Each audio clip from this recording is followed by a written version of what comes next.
Chapter 1, The Queen of Olympus Who Never Forgot on the Highest Peak of Mount Olympus, where clouds drifted like divine thoughts across the marble halls of the gods, sat Hera, queen of the Olympians. Her throne was crafted from ivory and gold, polished to a mirror shine that reflected the eternal light of the heavens.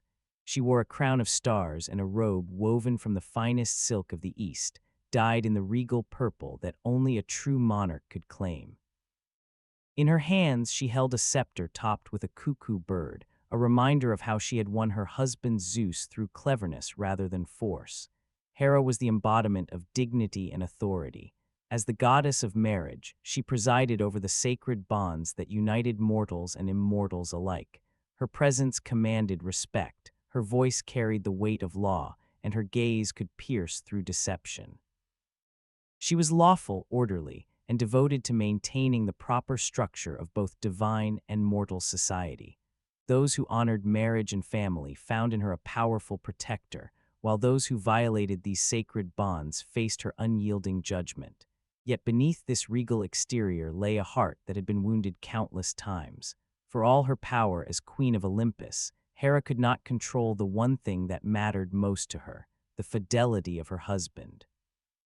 Zeus, king of the gods, was as uncontainable as the storm, as untamable as the sea.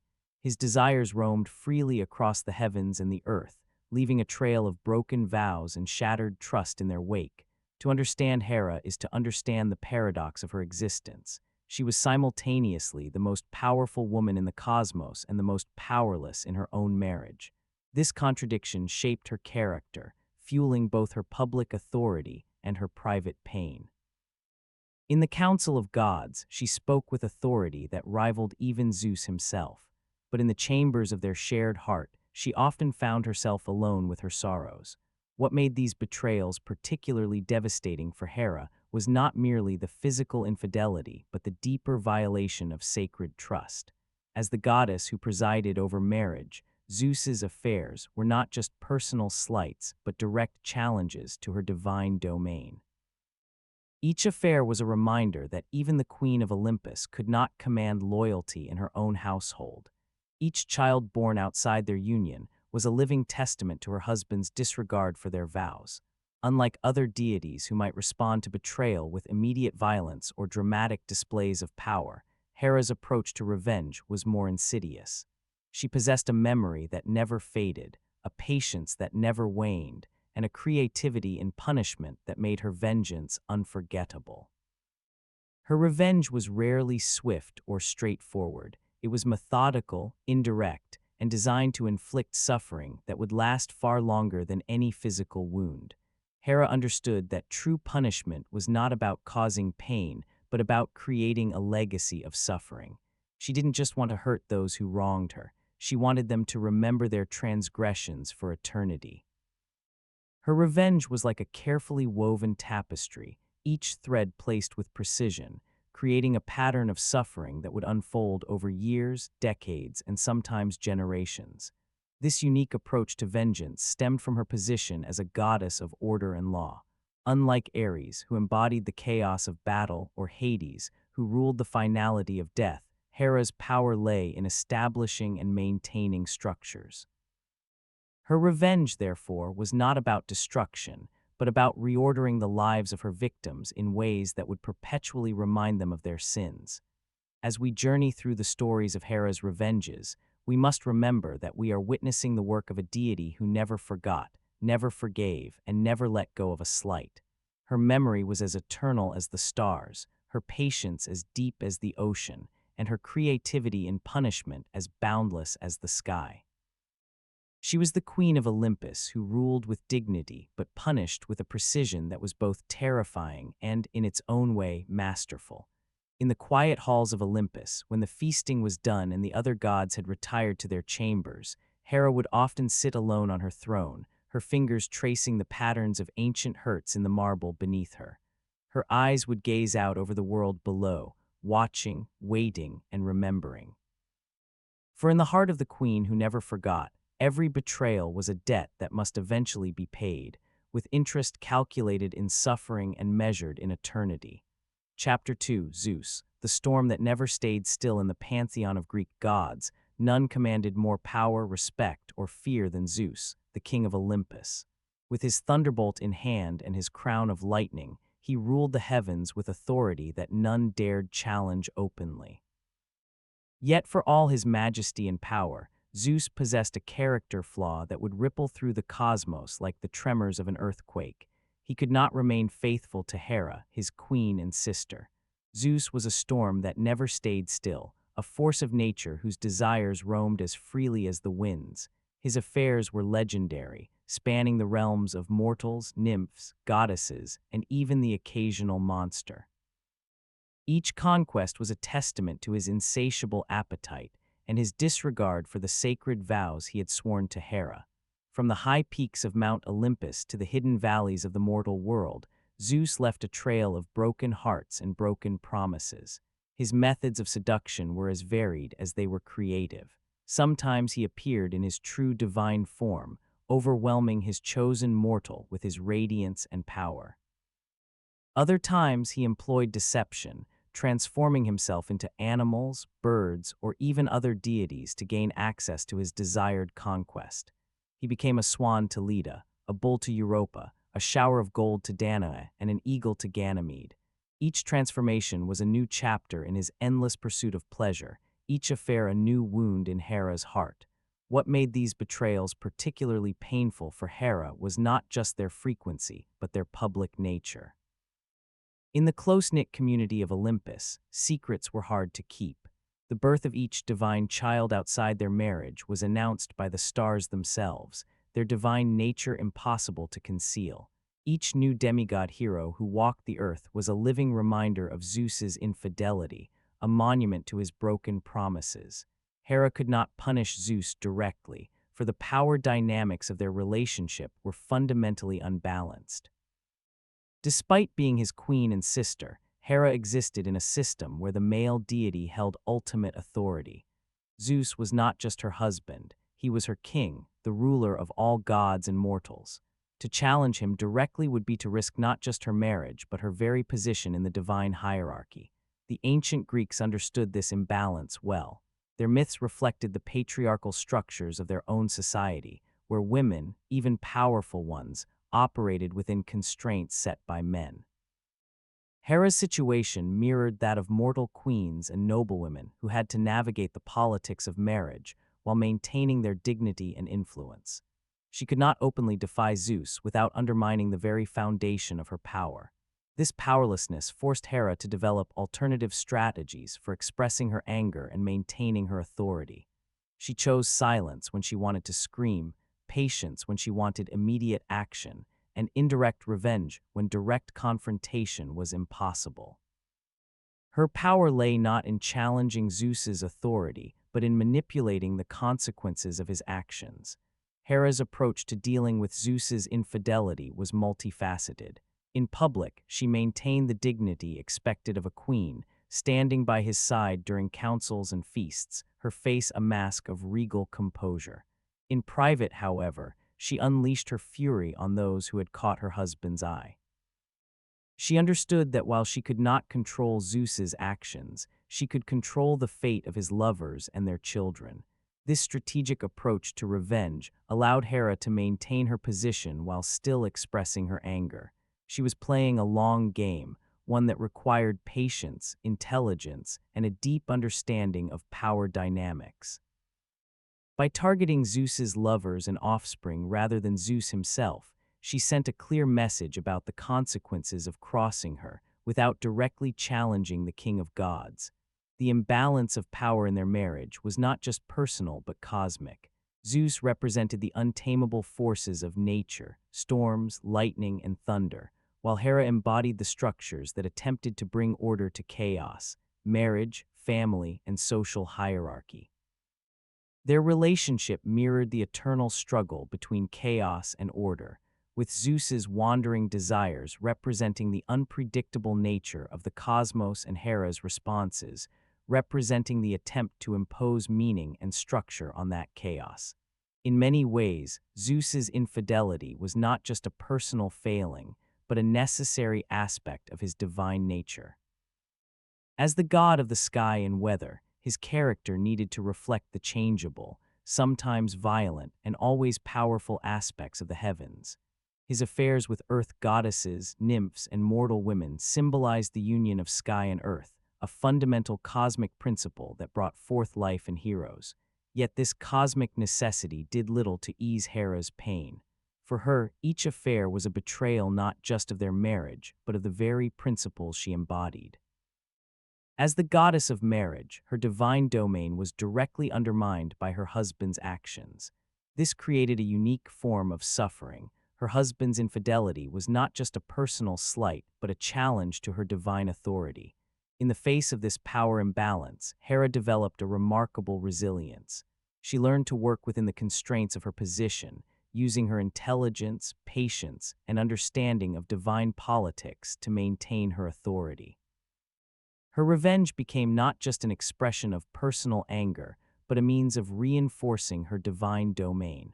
By punishing those who violated the sanctity of marriage, she was, in a way, reaffirming her own power as the goddess who presided over this sacred institution.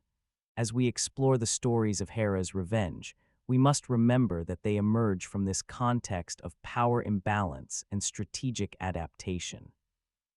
Her actions, while often cruel, were the responses of a goddess who had learned to work within the limitations of her position while still asserting her authority.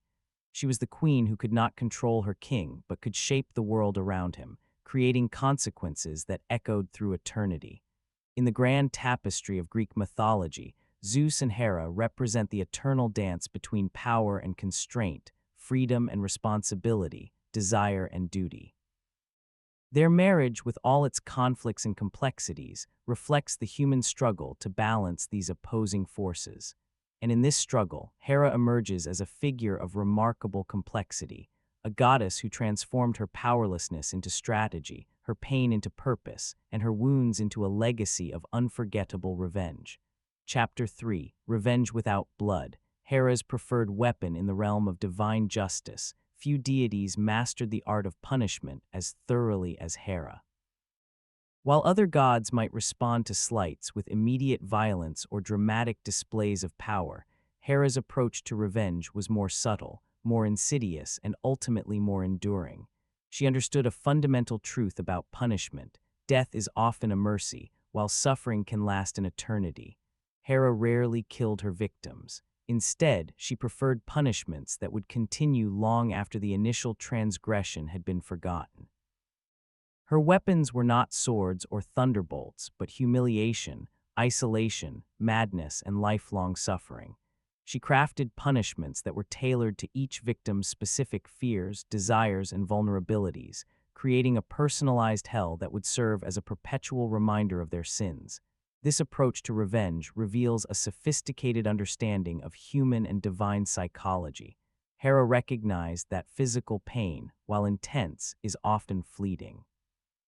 The body heals wounds close, and even the most severe injuries eventually fade into memory. But psychological suffering, loss of identity, social ostracism, mental torment, can persist indefinitely, affecting every aspect of a person's existence until their final breath.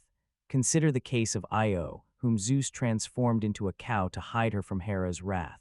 When Hera discovered the deception, she didn't kill the cow or even harm it directly. Instead, she asked for the cow as a gift, then placed it under the watch of Argus, a giant with 100 eyes. Io's punishment was not death but endless wandering under constant surveillance, separated from her human form, her family, and her identity. Her suffering lasted for years, a living testament to the consequences of being Zeus's lover. Hera's preference for non-lethal punishment also served a strategic purpose. By keeping her victims alive, she ensured that their suffering would serve as a warning to others who might consider crossing her. Each tormented soul became a walking cautionary tale, a living example of what happened to those who violated the sanctity of her marriage or challenged her authority. The term petty is often used to describe Hera's revenge, but this characterization misses the precision and intelligence behind her actions. Her punishments were not petty in the sense of being insignificant or trivial. They were petty in the sense of being meticulously detailed, carefully calculated, and personally tailored. Like a master artisan, she crafted each punishment with attention to the specific nuances of the victim's character and circumstances. Hera's revenge was like a slow-acting poison rather than a swift sword strike.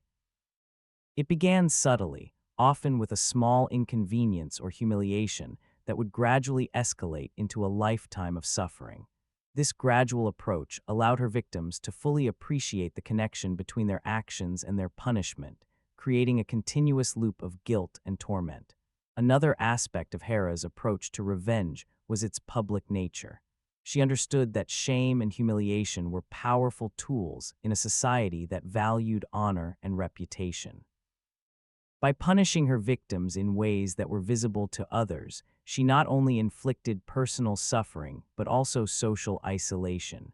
This double punishment, internal torment combined with external rejection, created a form of suffering that was particularly difficult to escape. Hera's punishments often had a poetic justice to them, reflecting the specific nature of the transgression. For example, when a nymph assisted Zeus in one of his affairs, Hera might take away her voice, symbolizing the silencing of complicity. When a mortal woman bore Zeus's child, Hera might ensure that motherhood became a source of pain rather than joy. This thematic connection between crime and punishment made Hera's revenge particularly meaningful and memorable. From a bedtime story perspective, Hera's approach to revenge offers a unique narrative experience. Unlike stories that climax with dramatic battles or sudden deaths, Hera's revenge unfolds slowly, like a nightmare that gradually reveals its true horror. This gradual revelation creates a sense of inevitability rather than surprise, transforming revenge from an act of rage into a cosmic law of cause and effect. This inevitability is a key aspect of Hera's character. She doesn't react to betrayal with hot-headed anger, but with cold, calculated precision. Her revenge is not about immediate gratification, but about establishing a principle that certain actions will inevitably lead to certain consequences. This transforms her from a jealous wife into a force of cosmic justice, albeit one with a very personal stake in the outcome. Hera's approach to punishment also reflects her role as the goddess of marriage and family.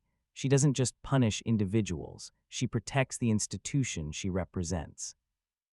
By making examples of those who violate marital bonds, she reinforces the sanctity of these bonds and discourages others from following a similar path. In this context, her revenge serves a greater purpose beyond personal satisfaction. It maintains the social and divine order. It's worth noting that Hera's punishments were not random acts of cruelty, but carefully considered responses to specific transgressions. She showed remarkable restraint in many cases, choosing to punish only those directly involved in Zeus's affairs rather than lashing out indiscriminately. This selectivity further demonstrates the calculated nature of her revenge. She was not a goddess of chaos, but of order, even in her anger. The longevity of Hera's punishments also reflects her divine nature. As an immortal goddess, she operated on a timescale far beyond human comprehension. What might seem like excessive punishment to mortals was, from her perspective, a proportionate response to an eternal offense. Her revenge was not meant to fit within a human lifetime, but to resonate through eternity. In crafting her punishments, Hera drew upon her deep understanding of both mortal and divine psychology. She knew that different beings feared different things. Mortals feared social ostracism and loss of identity, while gods and goddesses feared loss of worship and diminished influence. Her punishments were tailored to these specific fears, ensuring maximum impact regardless of the victim's nature. As we explore the specific stories of Hera's revenge in the following chapters, we'll see how this philosophy of punishment manifested in various creative and devastating ways. Each story will reveal another facet of her approach to revenge, another example of how she transformed powerlessness into strategy, and another demonstration of her remarkable ability to create suffering that would last long after the initial wound had been inflicted.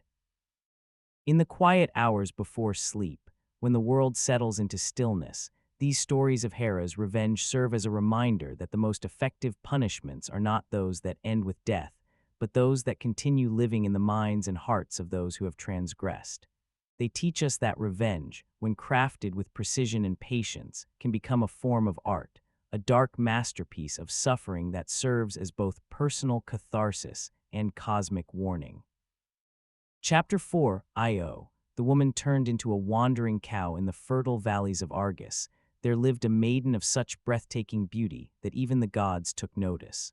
Her name was Io, a priestess of Hera herself, devoted to the goddess with a purity that matched her physical perfection. With eyes the color of twilight and hair that cascaded like a waterfall of night, Io moved through the temple grounds with a grace that seemed to touch the very air around her. She was everything a devotee of Hera should be: chaste, devoted, and faithful to her goddess. Yet it was precisely this devotion and beauty that drew the attention of Zeus, who watched her from his throne on Olympus. The king of gods, never one to resist temptation, descended from the heavens to approach the maiden. At first he came to her in dreams, whispering promises of divine love and eternal devotion. But when dreams proved insufficient, Zeus appeared to her in physical form, cloaked in clouds and surrounded by the fragrance of ambrosia. Io, torn between her vows to Hera and the overwhelming presence of the king of gods, initially resisted his advances. She reminded him of her sacred duties, of her devotion to his own wife, of the consequences that might follow their union. But Zeus was persistent, using not just his divine charm, but also his power to create circumstances that brought them together again and again. He created storms that trapped them in secluded areas, sent visions that confused her mind, and used his authority to make resistance increasingly difficult. Eventually, Io succumbed to Zeus's advances, not out of desire, but out of the overwhelming pressure of divine will. Their union was brief but passionate, a moment of mortal weakness in the face of divine power. Yet this brief encounter would set in motion a chain of events that would lead to years of suffering for Io.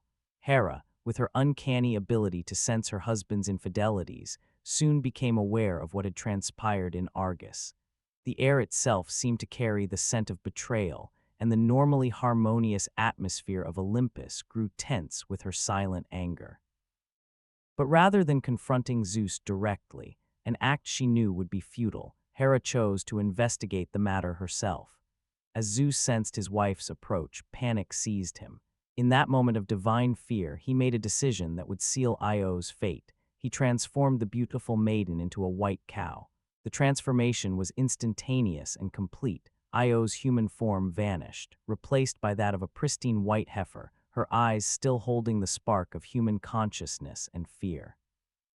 When Hera arrived, she found Zeus standing innocently beside a beautiful white cow, a picture of divine husbandry. She suspected immediately what had happened, but chose to play along with her husband's deception. "What a magnificent creature," she said, her voice dripping with false admiration. "I have never seen such a perfect specimen. Surely such a divine animal must be a gift from the heavens themselves." Zeus, trapped by his own deception, could only agree. "Indeed, my queen," he replied, his voice strained. "This cow appeared as if by magic, and I was just admiring its beauty." Hera's eyes narrowed slightly, though her smile remained fixed. "In that case, you would not mind if I claimed this magnificent creature as my own. A cow of such perfection would be a fitting addition to my herds." The request put Zeus in an impossible position. To refuse would be to admit the cow's true identity and his infidelity. To agree would be to hand Io over to his wife's mercy. After a moment of tense silence, Zeus nodded reluctantly. "Of course, my queen, the cow is yours to do with as you please." Hera's smile widened as she took the rope that bound the cow. "Thank you, my husband. I shall take good care of this precious gift." But Hera's care was not what Io had hoped for. The queen of gods knew exactly who the cow was, and she had no intention of showing mercy. She led Io to a pasture where Argus Panops stood guard, a giant with 100 eyes, some of which were always open, even when others slept. Argus was the perfect jailer, for he could watch Io constantly without ever resting or looking away. Under Argus's watchful eyes, Io's suffering began. As a cow, she could not speak to explain her situation, could not return to her family, could not resume her duties as a priestess. She was trapped in a form that was not her own, forced to eat grass and drink from streams like any animal, while her mind remained human, aware of her degradation and isolation. The psychological torment was immense. Io remembered her life as a beautiful maiden, her family, her friends, her duties to Hera. She remembered the temple where she had served, the prayers she had offered, the community that had respected her. Now all of that was gone, replaced by the simple, humiliating existence of an animal. Days turned into weeks, weeks into months, and months into years. Io's hope of rescue faded as she wandered from pasture to pasture under Argus's constant vigilance. The hundred-eyed giant was relentless, his gaze following her every movement, his presence a constant reminder of her punishment. Zeus, watching from Olympus, was torn between guilt for Io's suffering and fear of Hera's wrath. He could not directly intervene without admitting his deception, yet he could not bear to see Io suffer indefinitely. Finally, he devised a plan to rescue her without directly confronting Hera. He called upon Hermes, the messenger god known for his cunning and trickery. "My son," Zeus commanded, "you must go to Argus and free Io from her captivity. Use your wit and your music to lull the giant to sleep, then release the maiden from her form." Hermes, always eager for a challenge, descended to earth disguised as a shepherd. He approached Argus, who was watching Io graze in a meadow, and began to play his lyre. The music was enchanting, weaving melodies that seemed to capture the very essence of peace and tranquility. Argus, who had never known true rest, found his eyes growing heavy one by one. As Hermes played, he told stories of gods and heroes, his voice a soothing counterpoint to the music.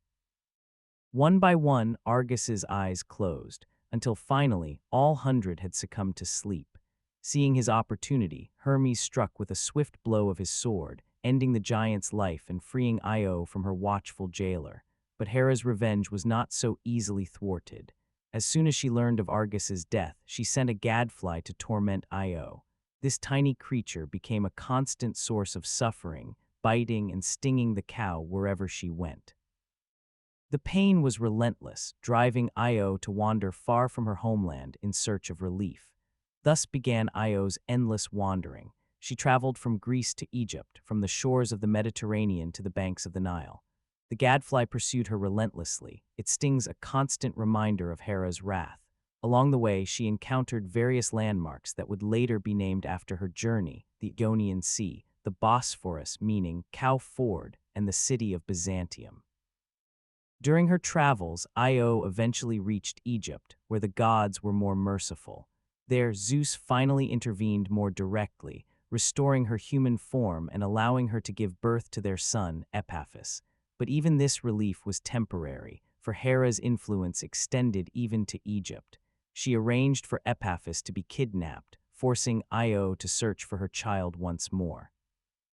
Eventually, mother and son were reunited, and Io lived out the rest of her days in Egypt, where she was worshipped as the goddess Isis. Yet even this ending carried the mark of Hera's revenge. Io never returned to her homeland, never saw her family again, and never fully recovered from the trauma of her transformation and wandering. The story of Io reveals several key aspects of Hera's approach to revenge. First, it demonstrates her patience and strategic thinking. Rather than acting impulsively, she played along with Zeus's deception, turning his own trickery against him. Second, it shows her preference for psychological suffering over physical harm. Io's punishment was not death but the loss of identity, the humiliation of being treated as an animal, and the torment of endless wandering. Third, the story illustrates Hera's persistence. Even when Hermes freed Io from Argus, Hera found another way to continue the punishment through the gadfly. This relentlessness was a hallmark of her revenge. She never gave up, never forgot, and never forgave. Finally, the story of Io reveals the tragic innocence of many of Hera's victims. Io had not sought Zeus's attention. She had been devoted to Hera before the king of gods intervened.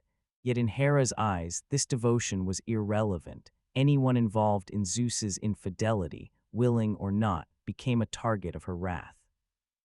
As we drift towards sleep, the story of Io serves as a reminder that sometimes the most painful punishments are not those that end with death, but those that continue living, day after day, in the form of lost identity, endless wandering, and the memory of what once was. It teaches us that revenge, when crafted with patience and precision, can become a form of eternal suffering, a lesson that Io learned during her years as a wandering cow, far from home and far from the life she once knew. Chapter 5, Callisto, when motherhood became a curse in the sacred groves of Arcadia, where the ancient trees whispered secrets to those who knew how to listen, lived a huntress of extraordinary skill and beauty. Her name was Callisto, a follower of Artemis, the goddess of the hunt.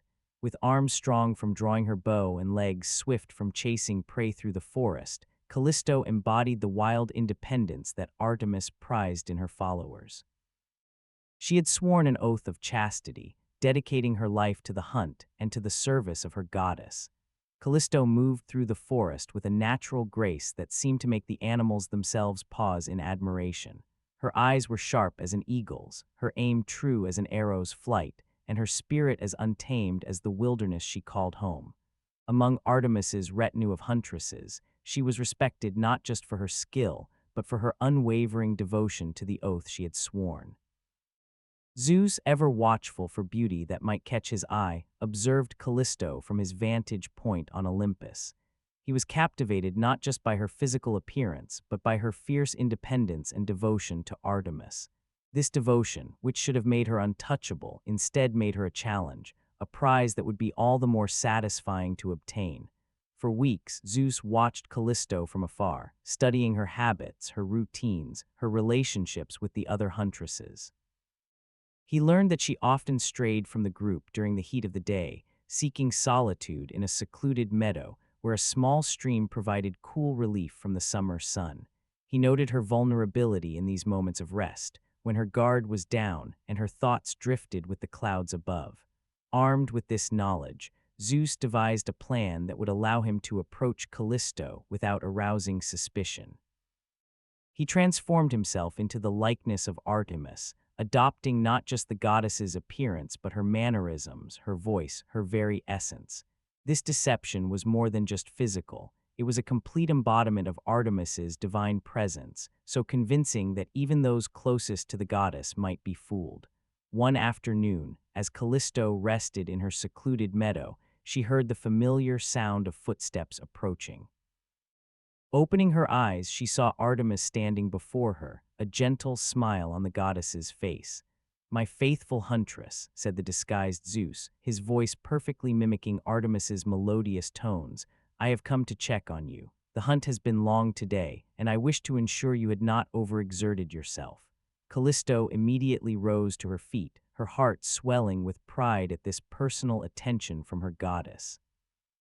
"My lady Artemis," she replied, bowing her head respectfully, "I am honored by your concern. The hunt was indeed challenging, but I am well thanks to your blessing." The disguised Zeus approached, reaching out to touch Callisto's shoulder. "You have served me well, my dear follower," he said, his voice warm with false affection. "Your devotion has not gone unnoticed. Come, rest beside me and tell me of your adventures in the forest." Unsuspecting, Callisto sat beside the figure she believed to be her goddess, sharing stories of recent hunts, of narrow escapes, of the beauty of the wilderness she called home. As she spoke, the disguised Zeus listened with apparent interest, occasionally reaching out to touch her arm or brush a stray hair from her face. These touches, which should have seemed unusual coming from Artemis, felt natural in the context of their intimate conversation. Gradually, the conversation shifted from hunting to more personal matters. The disguised Zeus began to speak of Callisto's beauty, of her strength, of the special place she held among Artemis's followers. "You are more than just a huntress," he said, his voice softening. "You are a daughter of the wilderness itself, as wild and beautiful as the untamed forest." Callisto, unused to such direct compliments from the typically reserved Artemis, felt a mixture of confusion and pleasure. She had always respected Artemis's distant demeanor, finding comfort in the goddess's consistency. Now, this sudden warmth and affection left her uncertain how to respond. Sensing her hesitation, the disguised Zeus continued his seduction, weaving words of admiration and affection that gradually lowered Callisto's defenses. He spoke of the loneliness of divine existence, of the need for companionship, of the special bond that could form between goddess and devoted follower. With each carefully crafted phrase, he broke down another barrier, until finally he took Callisto in his arms. What happened next was a violation of the most profound kind. Callisto, believing herself to be in the arms of her goddess, submitted to what she thought was a divine blessing. Only when the transformation was complete, when Zeus revealed his true form in the aftermath of their union, did she realize the terrible truth. She had not been blessed by Artemis, but violated by Zeus in the cruelest deception imaginable. The immediate aftermath was a whirlwind of conflicting emotions. Callisto felt shame, anger, betrayal, and fear all at once. She had broken her oath of chastity, not through weakness or desire, but through deception. How could she face Artemis again? How could she explain what had happened without admitting her failure to recognize the deception? Most terrifying of all, what if Artemis believed she had willingly betrayed her oath? Weeks passed, and Callisto's life continued with an outward appearance of normalcy. She joined the huntresses in their daily activities, though her heart was heavy with guilt and fear. She avoided the secluded meadow where the violation had occurred, choosing instead to rest in more exposed areas where she would not be alone. She prayed to Artemis for forgiveness, though she could not bring herself to confess what had happened. Then came the day when her secret could no longer be hidden. Her body began to change in ways that were unmistakable, ways that spoke of a life growing within her. As her pregnancy became more apparent, the other huntresses began to whisper among themselves, their eyes filled with suspicion and judgment. The inevitable confrontation came during a hunt by a mountain stream. Artemis, noticing Callisto's reluctance to disrobe and bathe with the others, approached her directly. "My faithful follower," the goddess said, her voice cold with suspicion, "why do you hesitate? Is there something you wish to hide from me?" Callisto, trembling with fear, fell to her knees. "My goddess," she stammered, "I have betrayed your trust. I have broken my oath of chastity, though not willingly. Zeus came to me disguised as you, and I did not recognize the deception until it was too late." Artemis's face hardened at this revelation. The violation of one of her followers was an insult to her directly, but the use of her own form in the deception made it even more personal. Yet even in her anger, Artemis recognized Callisto's innocence in the matter. The huntress had been tricked, violated, and left to bear the consequences of Zeus's lust. But Hera, who had been watching these events unfold with growing anger, saw only another instance of Zeus's infidelity and another woman who had borne his child. In her eyes, Callisto's innocence was irrelevant. She was another symbol of her husband's betrayal, another living reminder of the broken vows that haunted Hera's existence. Hera's revenge against Callisto was particularly cruel, for it attacked the very essence of the huntress's identity. As Callisto knelt by the stream, pleading with Artemis for understanding, Hera's power descended upon her. Her body began to twist and contort, her skin thickening and darkening, her fingers elongating into claws, her face pushing forward into a snout. Within moments, the beautiful huntress had been transformed into a bear. The transformation was complete and horrifying. Callisto, now a bear, retained her human consciousness, but was trapped in an animal form that was the antithesis of everything she had been. Where once she had been swift and graceful, she was now lumbering and awkward. Where once she had been a hunter, she was now hunted. Where once she had lived among companions, she was now isolated and alone. Artemis, horrified by this transformation, could not reverse Hera's curse. The power of the Queen of Gods was absolute in this matter. All the goddess of the hunt could do was to ensure that Callisto would not be harmed by other hunters. She decreed that no one should kill the bear that had once been her follower, a decree that would provide some protection but could not reverse the curse. Callisto's suffering did not end with her transformation. As a bear, she gave birth to a son, Arcas, whom she could not raise as a human mother would. She watched from a distance as he grew up among humans, never able to reveal her true identity or nurture him as a mother should. This separation from her child was perhaps the most painful aspect of her punishment, a constant reminder of what she had lost. Years passed, and Arcas grew into a skilled hunter, unaware of his true parentage.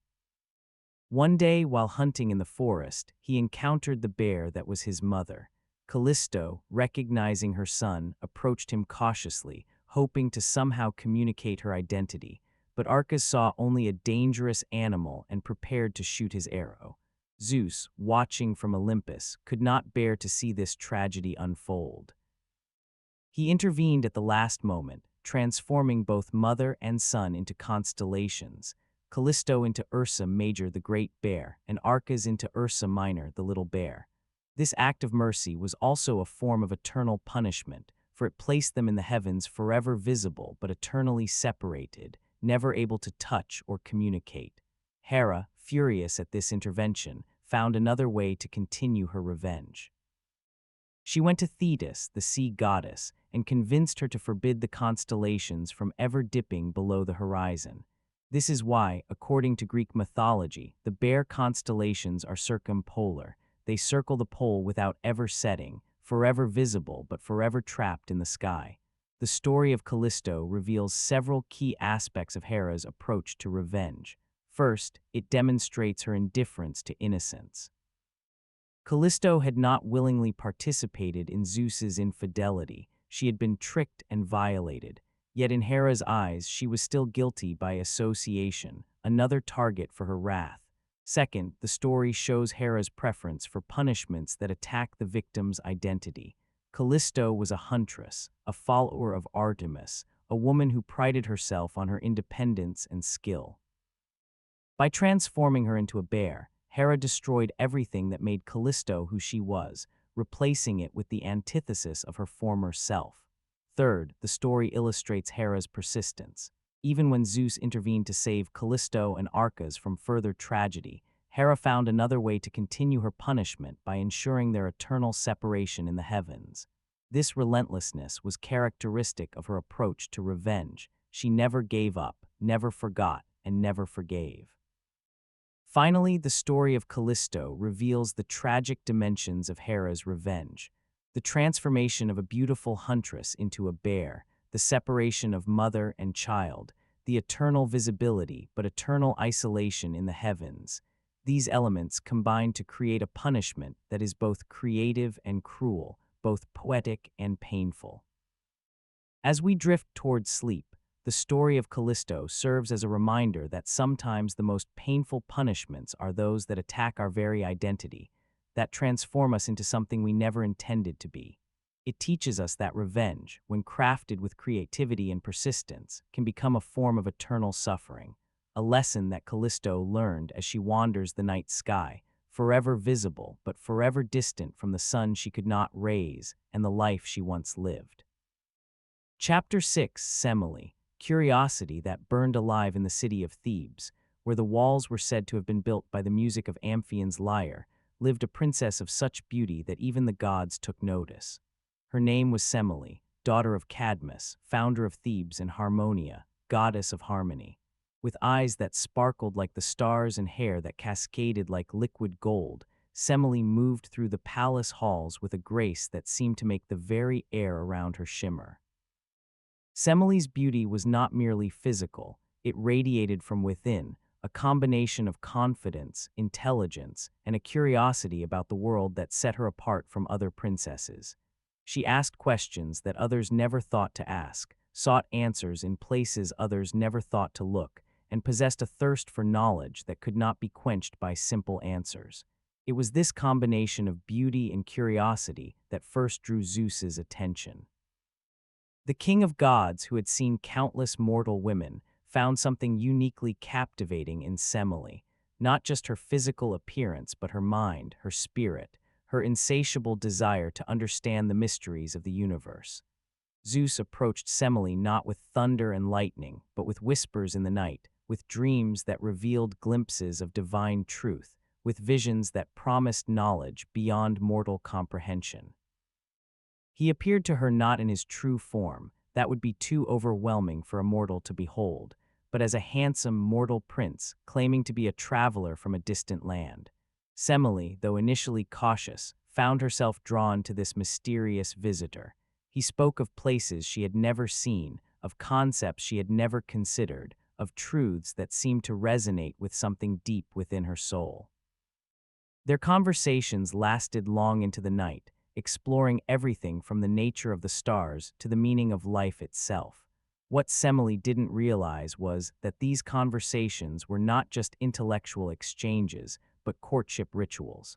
Zeus was seducing her not with physical touch, but with intellectual stimulation, appealing to her curiosity rather than just her beauty. By the time their relationship became physical, Semele was already deeply in love with the mysterious prince who seemed to understand her so completely. Their union was passionate and intense, a meeting of minds as well as bodies. Semele found in Zeus a partner who matched her intellectual curiosity, who challenged her assumptions, who expanded her understanding of the world. She had never known such connection, such intellectual and emotional intimacy. Yet even as their relationship deepened, Zeus maintained his disguise. He knew that revealing his true identity would change everything, that the knowledge of his divinity might overwhelm Semele's mortal mind. He also feared Hera's reaction if she learned of another affair, especially one that had progressed so far. For a time, their secret relationship continued, hidden from the prying eyes of gods and mortals alike. Semele began to notice changes in herself, changes that suggested she was carrying Zeus's child. These changes filled her with both joy and fear. Joy at the prospect of bringing a child into the world with the man she loved, fear at the mystery that still surrounded his identity and origins. It was at this point that Hera's attention turned toward Thebes. The queen of gods, with her uncanny ability to sense her husband's infidelities, soon became aware of what was transpiring in the city of Cadmus. The air itself seemed to carry the scent of divine union, and the normally harmonious atmosphere of Olympus grew tense with her silent anger. But rather than confronting Zeus directly, an act she knew would be futile, Hera chose a more subtle approach. She understood that Semele's defining characteristic was her curiosity, her insatiable desire for knowledge. This trait, which had drawn Zeus to Semele in the first place, would become the weapon of her destruction. Hera disguised herself as an old woman, her face wrinkled with age, her back bent with the weight of years, her eyes holding the wisdom of countless seasons. She appeared at the palace gates, claiming to be a distant relative of Cadmus, come to visit the family and offer her blessings to the pregnant princess. Semele, always kind to visitors and especially respectful to the elderly, welcomed the old woman into her chambers.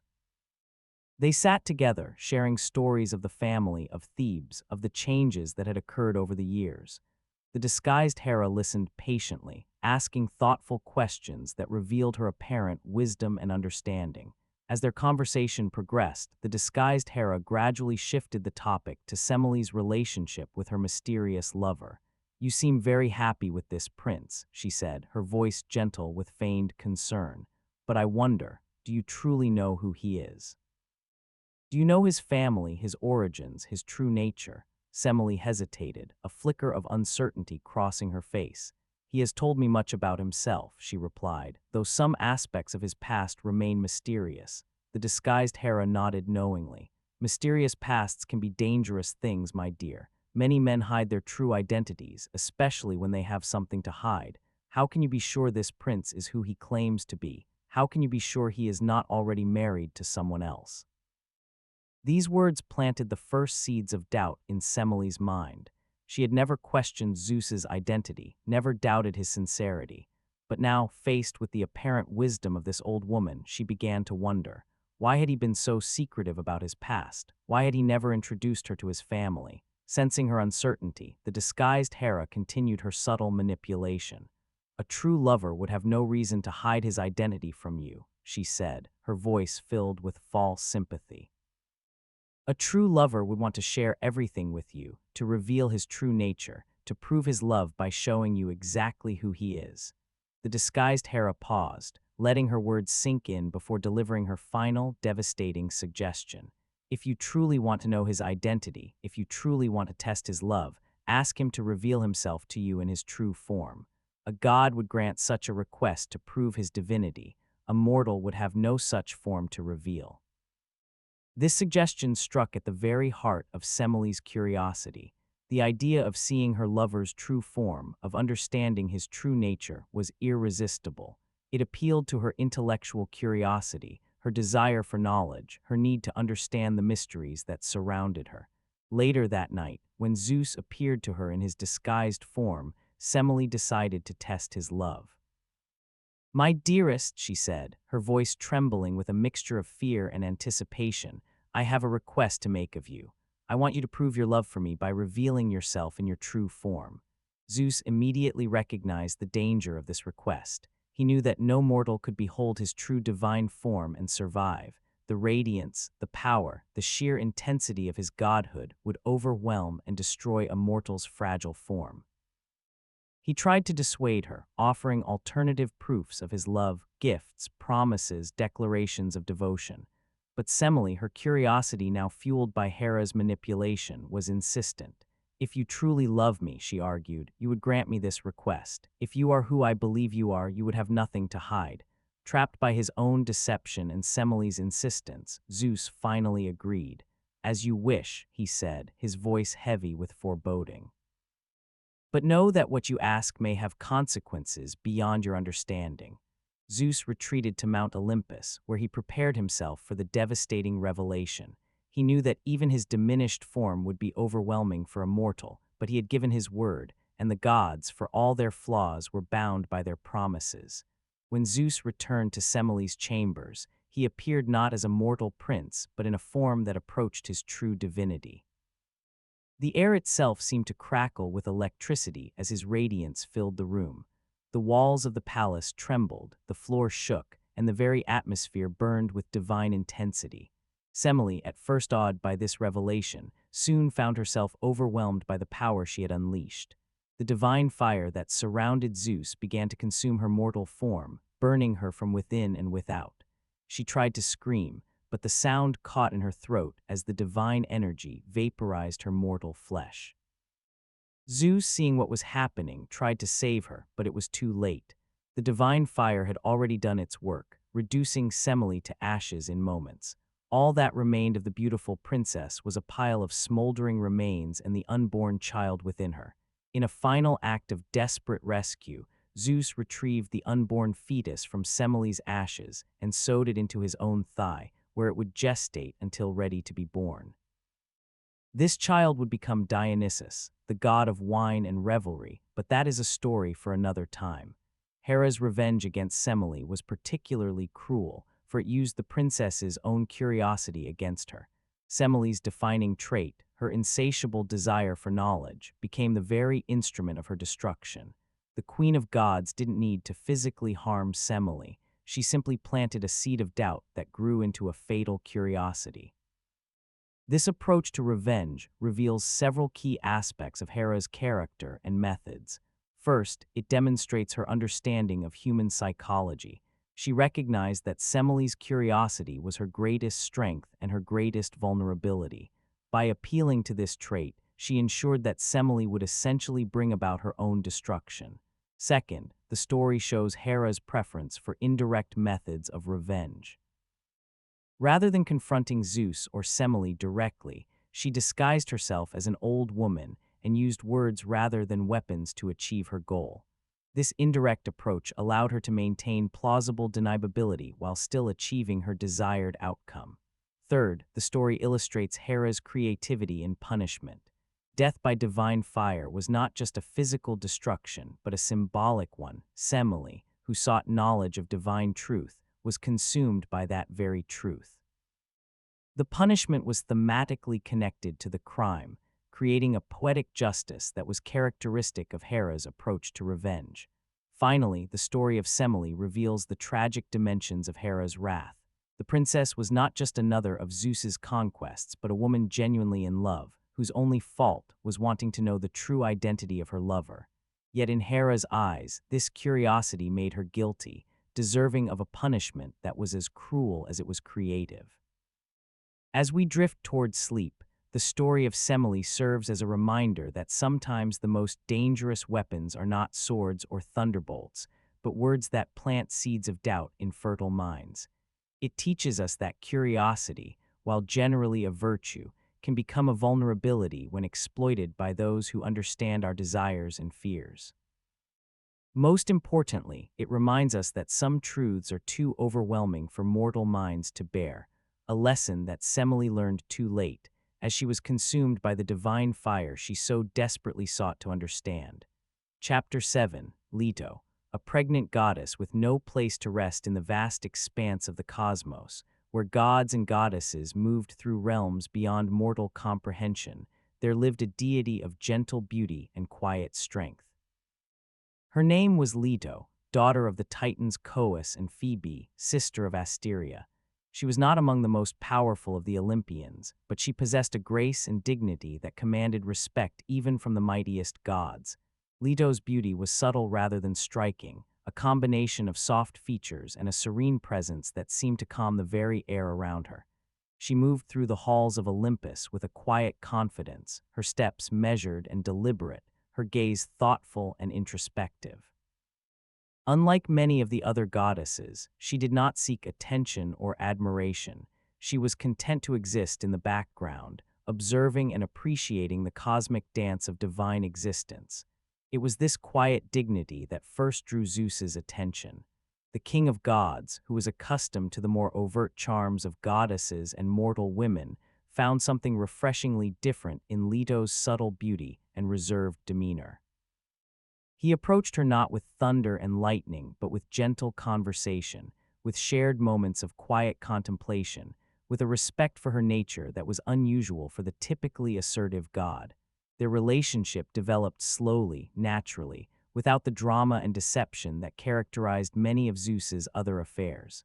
Leto, though initially cautious, found herself drawn to Zeus's respectful approach and genuine interest in her thoughts and feelings. She had never experienced such attention from the king of gods, who usually pursued his conquests with more aggression than subtlety. Their union was not just physical, but emotional, a meeting of two beings who found in each other a kindred spirit. Leto discovered in Zeus a side that few others saw, a thoughtful, considerate deity who could appreciate quiet beauty and gentle strength. Zeus, in turn, found in Leto a refuge from the drama and politics of Olympus, a peaceful presence that soothed his troubled spirit. When Leto discovered she was pregnant with Zeus's children, she felt a mixture of joy and apprehension. Joy at the prospect of bringing new life into the cosmos, at the continuation of the divine line she had come to cherish. Apprehension at the knowledge that Hera would inevitably learn of her pregnancy and seek revenge. Leto's fears were well-founded. Hera, with her uncanny ability to sense her husband's infidelities, soon became aware of Leto's condition. The queen of gods, who had witnessed countless affairs and pregnancies, felt a particular sting of jealousy at this news. Leto was not just another mortal woman, but a fellow goddess, a member of the divine community who should have known better than to become involved with Zeus. What made this betrayal particularly painful for Hera was Leto's gentle nature. Unlike some of Zeus's other conquests, who might have been ambitious or calculating, Leto was genuinely kind and unassuming. Her beauty was not weaponized, her charm not manipulative. She had simply fallen in love with Zeus and was now paying the price for that love. Hera's revenge against Leto was particularly cruel, for it attacked the very essence of motherhood, the universal experience of finding shelter and support during pregnancy. The Queen of Gods decreed that Leto would find no place to rest, no land that would welcome her, no water that would offer her relief. She was to wander the earth endlessly, pregnant and alone, with nowhere to give birth to her children. To enforce this decree, Hera sent a dragon named Python to pursue Leto relentlessly.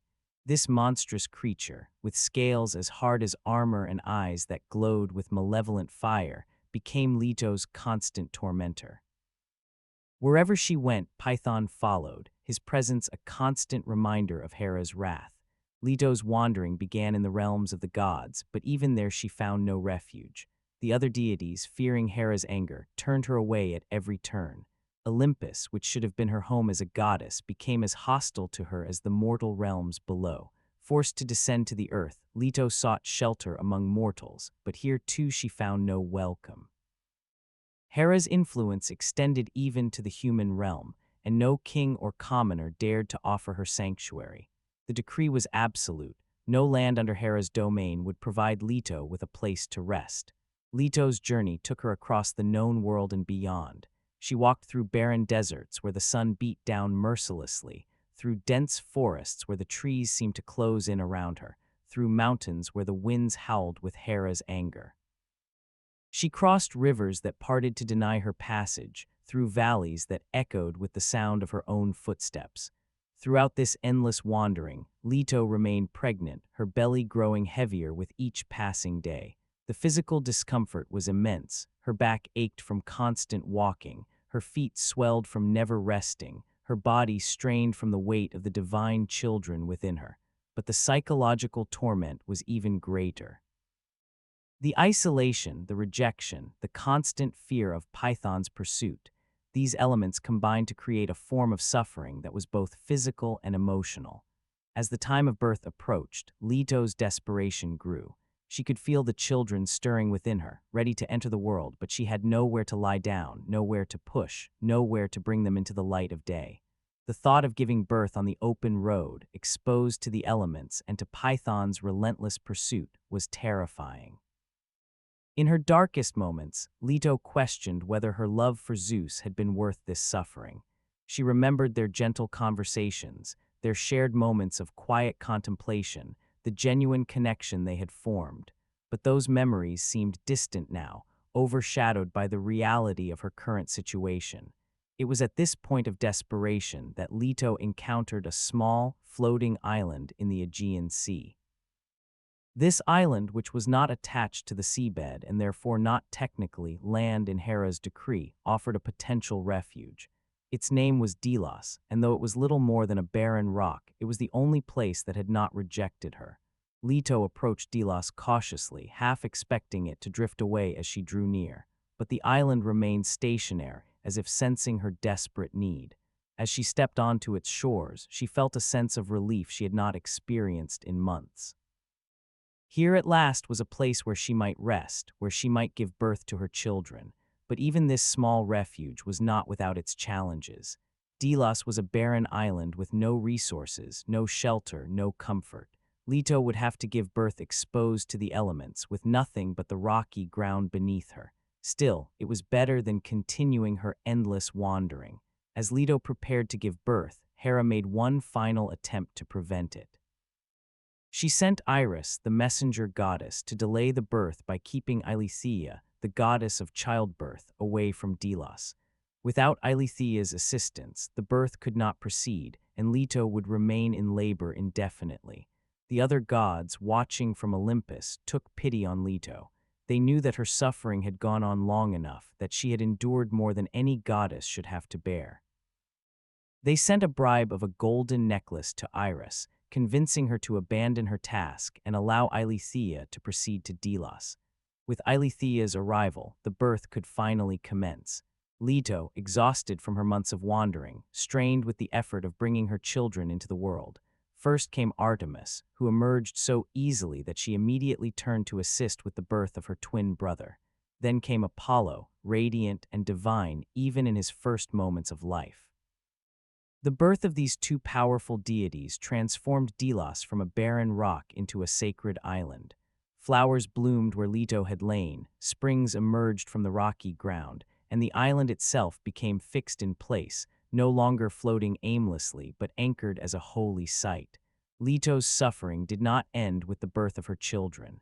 Hera's influence continued to affect her life, though in less direct ways. She faced ongoing challenges in raising her divine twins, who would themselves become targets of Hera's wrath in various ways. But the worst of her punishment was over: the endless wandering, the constant rejection, the desperate search for a place to give birth. The story of Leto reveals several key aspects of Hera's approach to revenge. First, it demonstrates her ability to command even the natural elements to enforce her will. By decreeing that no land would shelter Leto, Hera showed the extent of her power over the physical world, not just over gods and mortals. Second, the story shows Hera's preference for punishments that attack fundamental human experiences.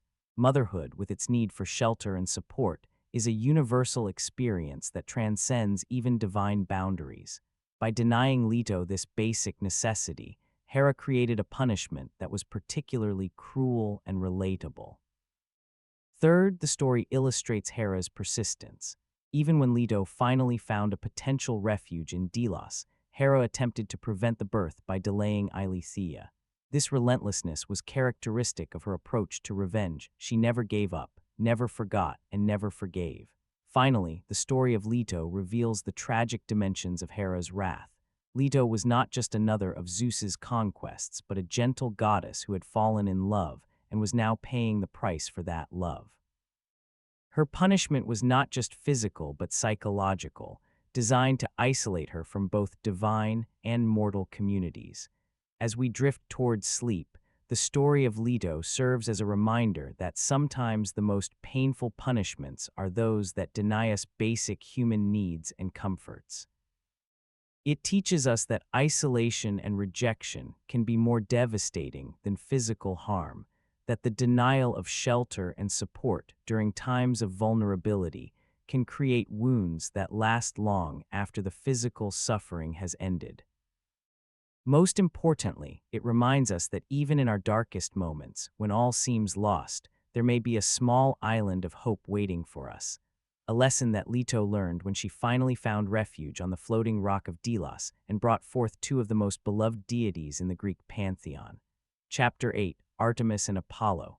Even the children paid the price in the pantheon of Greek gods. Few deities were as beloved as Artemis and Apollo, the twin children of Leto and Zeus. Born on the floating island of Delos after their mother's months of wandering and rejection, these divine siblings emerged into the world with a radiance that seemed to promise greatness. Yet even from their first moments of existence, they carried the burden of their father's infidelity and their mother's suffering, a burden that would shape their lives and draw the ire of Hera, who never forgot or forgave the circumstances of their birth. Artemis, the elder twin, emerged into the world with a quiet strength that belied her divine nature. Even as a newborn, she possessed an independence and self-sufficiency that would define her character. She was the goddess of the hunt, of wilderness, of childbirth, and of the moon. Her domain was the untamed world beyond the walls of cities, where nature reigned supreme and civilization held no sway. Apollo, the younger twin, arrived with a brilliance that seemed to illuminate the very air around him. He was the god of music, of poetry, of prophecy, of healing, and of the sun. His domain was the world of art and knowledge, of inspiration and creativity, of light and clarity. Where Artemis represented the wild and untamed aspects of existence, Apollo embodied the civilized and cultivated elements of life. Despite their different domains, the twins shared a deep bond that transcended their divine responsibilities. They understood each other in ways that other deities could not comprehend, their connection forged in the shared experience of their mother's suffering and their unusual birth circumstances.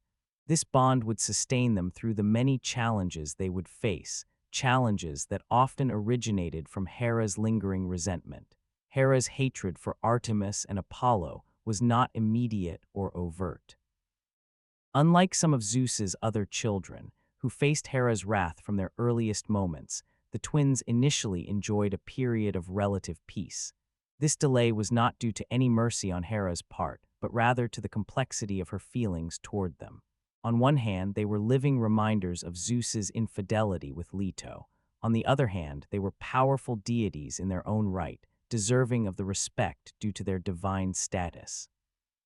This initial period of peace allowed the twins to establish themselves in the pantheon and develop their divine portfolios.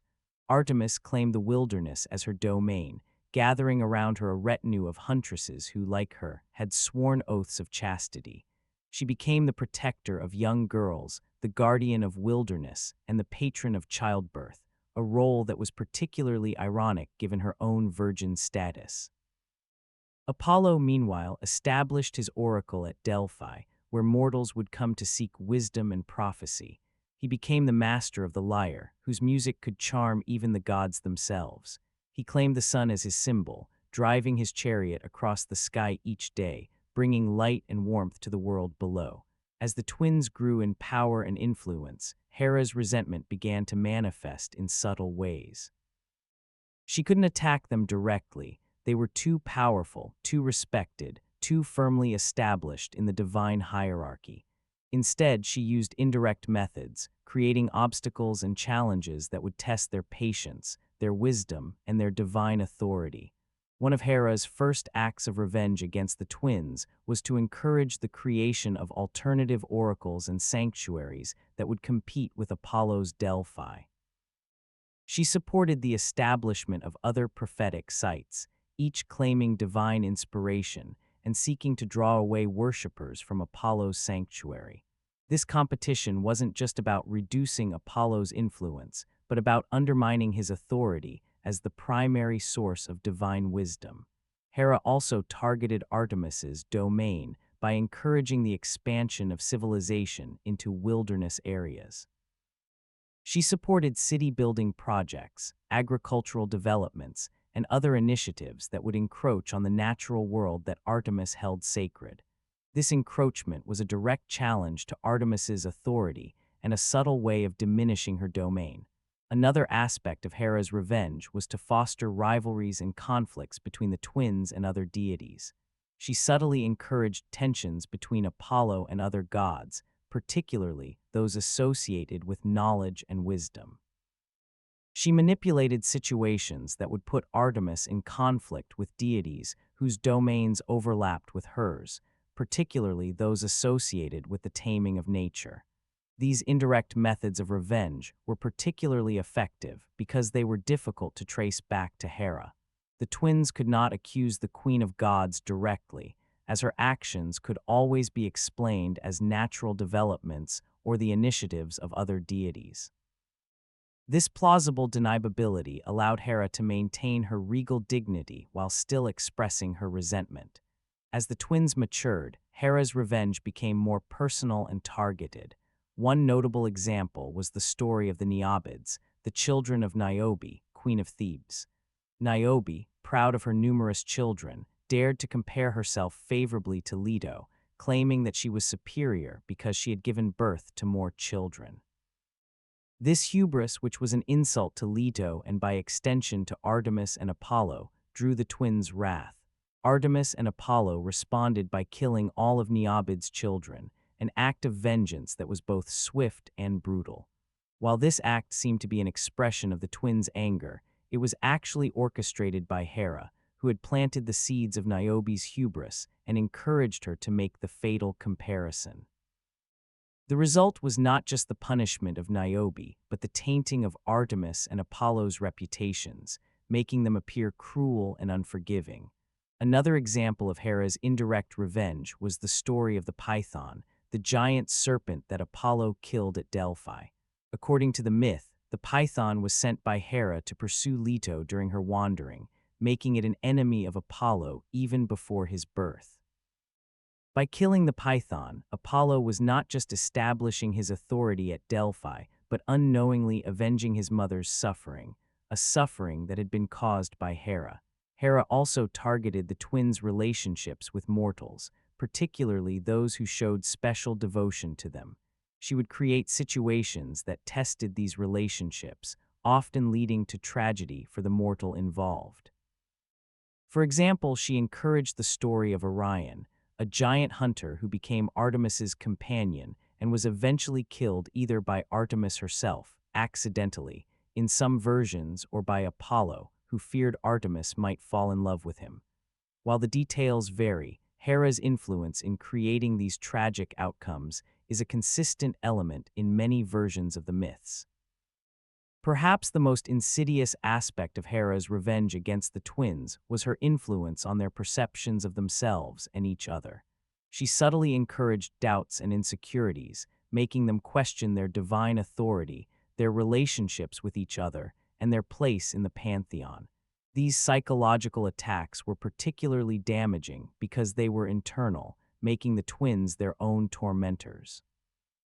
One manifestation of this psychological warfare was Hera's encouragement of the twins' rivalry with each other.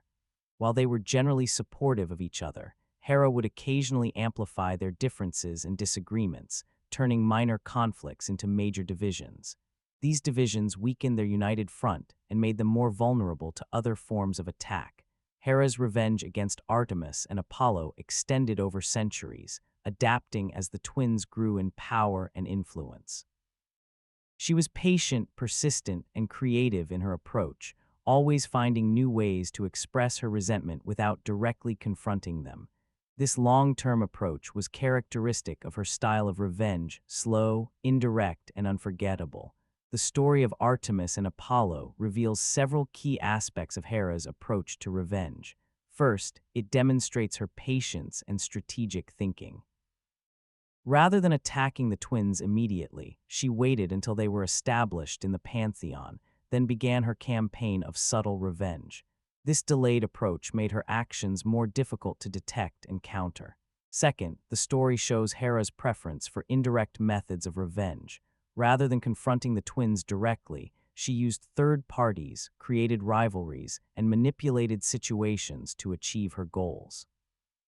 This indirect approach allowed her to maintain plausible deniability while still expressing her resentment. Third, the story illustrates Hera's creativity in punishment. She didn't just attack the twins physically or directly, but targeted their domains, their relationships, their reputations, and even their perceptions of themselves. This multifaceted approach created a form of suffering that was both comprehensive and difficult to escape. Finally, the story of Artemis and Apollo reveals the long-term nature of Hera's revenge. Unlike some of Zeus's other children, who faced Hera's wrath immediately and intensely, the twins experienced a slow, persistent campaign of revenge that extended over their entire existence. This long-term approach was characteristic of Hera's style. She never forgot, never forgave, and never gave up. As we drift toward sleep, the story of Artemis and Apollo serves as a reminder that revenge can take many forms, not all of them immediate or obvious.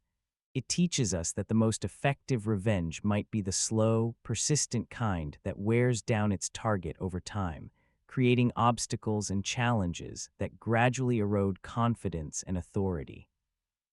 Most importantly, it reminds us that the children of transgressions often pay the price for their parents' actions, a lesson that Artemis and Apollo learned throughout their long existence as targets of Hera's patient and persistent revenge. Chapter 9, Heracles. The child Hera could never forgive in the city of Thebes, where the walls were said to have been built by the music of Amphion's lyre. A child was born who would become the greatest hero in Greek mythology. His name, given to him by the oracle of Delphi, was Heracles, meaning the glory of Hera. The irony of this name would echo throughout his life, for he would become the primary target of Hera's wrath, the living embodiment of Zeus's infidelity that the queen of gods could never forgive or forget. Heracles was the son of Zeus and Alcmene, a mortal woman of remarkable beauty and virtue. The circumstances of his conception were particularly egregious from Hera's perspective, for Zeus had not only deceived Alcmene, but had done so by taking on the form of her husband, Amphitryon, who was away at war. This deception was compounded by the fact that Zeus prolonged the night, making it 3 times its normal length, to extend his time with Alcmene. When the real Amphitryon returned the next day, Alcmene was already pregnant with Zeus's child. What made this affair particularly painful for Hera was Alcmene's virtue. Unlike some of Zeus's other conquests, who might have been ambitious or calculating, Alcmene was genuinely faithful to her husband and horrified to learn that she had been deceived. Her beauty was not weaponized, her charm not manipulative. She had simply been a victim of Zeus's lust and deception. Hera's hatred for Heracles began even before his birth.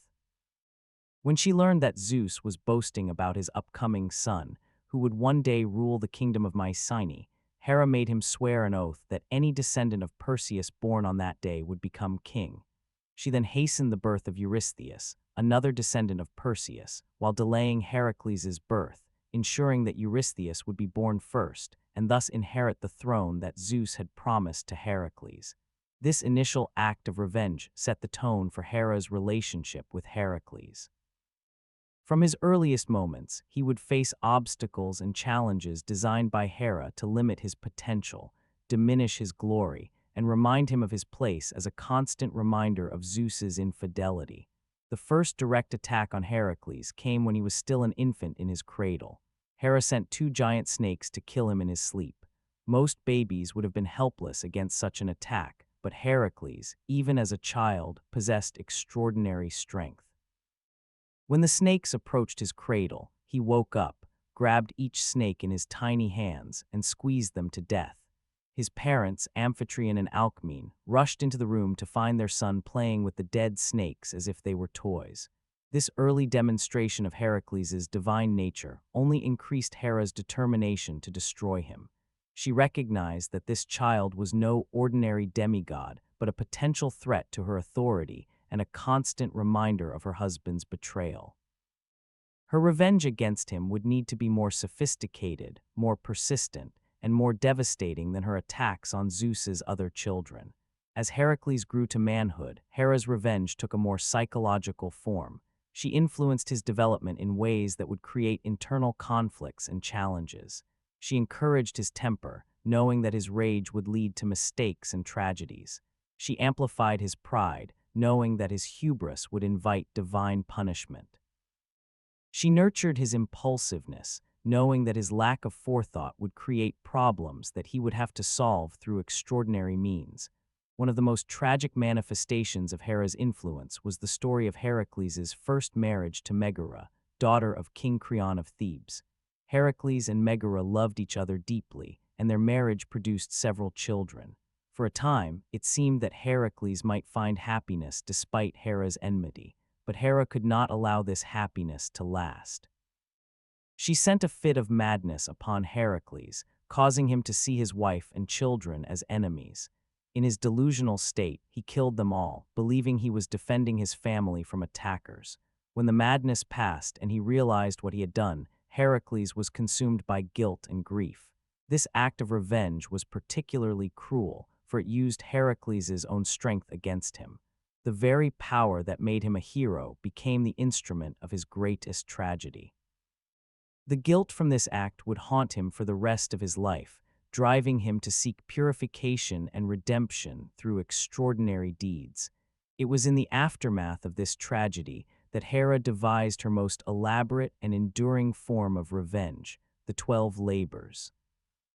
After consulting the oracle at Delphi, Heracles learned that he must serve King Eurystheus, the very man whose birth Hera had hastened to deny Heracles his birthright, and perform 12 seemingly impossible tasks to atone for his crime.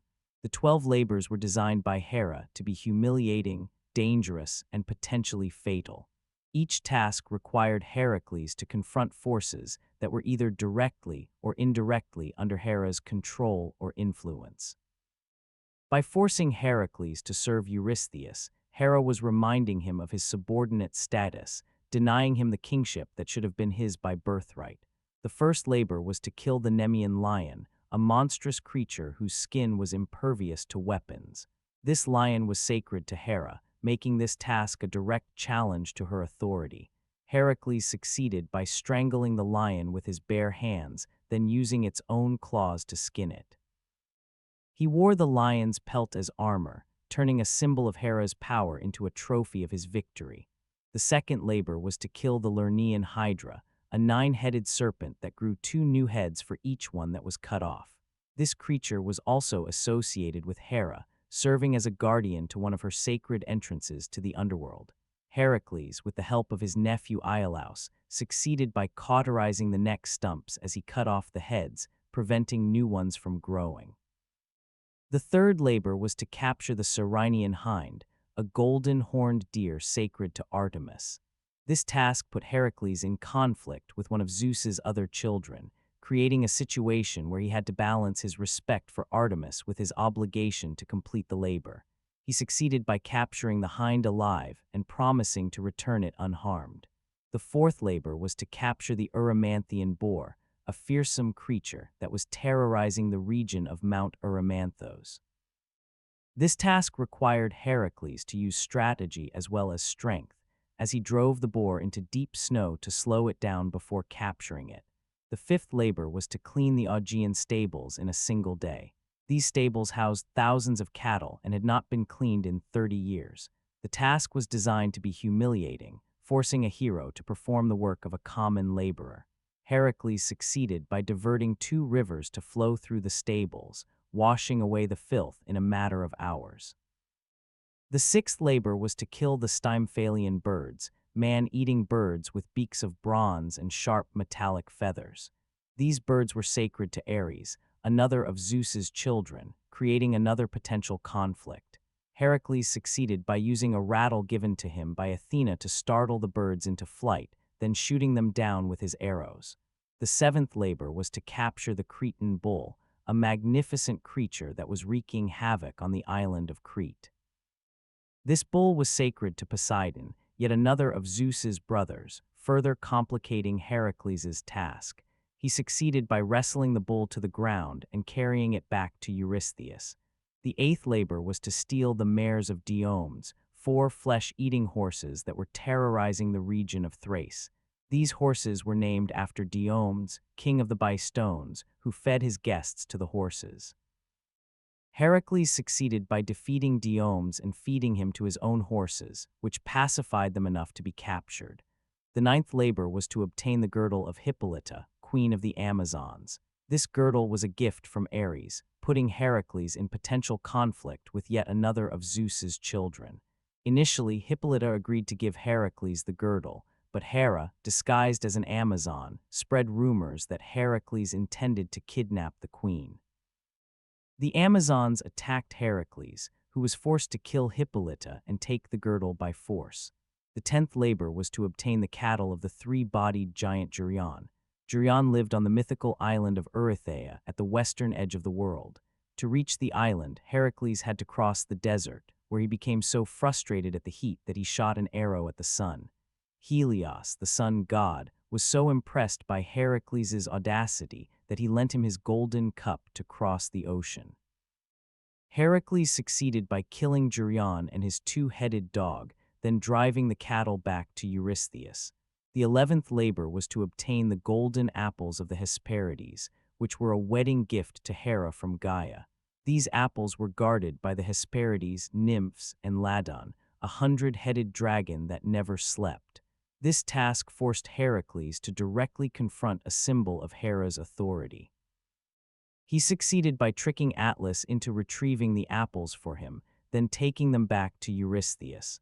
The 12th and final labor was to capture and bring back Cerberus, the 3-headed dog that guarded the entrance to the underworld. This task required Heracles to descend into Hades and confront one of the most fearsome creatures in Greek mythology. He succeeded by wrestling Cerberus into submission and carrying him to Eurystheus, who was so terrified that he immediately sent Heracles to return the dog to the underworld. The completion of the 12 labors marked the end of Heracles' servitude to Eurystheus, but not the end of Hera's revenge. Even after achieving immortality and joining the Pantheon, Heracles continued to face challenges and obstacles, many of which could be traced back to Hera's influence. The story of Heracles reveals several key aspects of Hera's approach to revenge. First, it demonstrates her patience and persistence. Rather than attacking Heracles directly and immediately, she devised a long-term strategy that would plague him throughout his life. This extended approach made her revenge more comprehensive and difficult to overcome. Second, the story shows Hera's creativity in punishment. The 12 labors were not just random tasks, but carefully designed challenges that targeted Heracles' strengths and weaknesses, that put him in conflict with other deities, and that reminded him of his subordinate status. This creativity made her revenge particularly effective and memorable. Third, the story illustrates Hera's ability to turn strengths into weaknesses.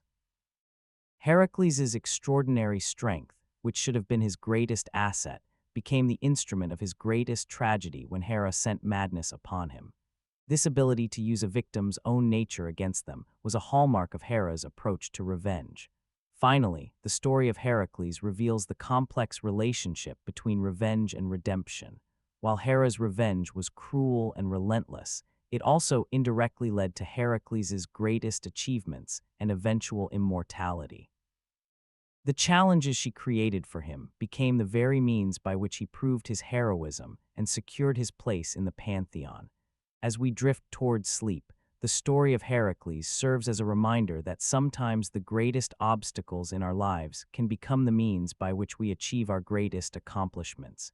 It teaches us that strength, without wisdom and self-control, can become a liability rather than an asset.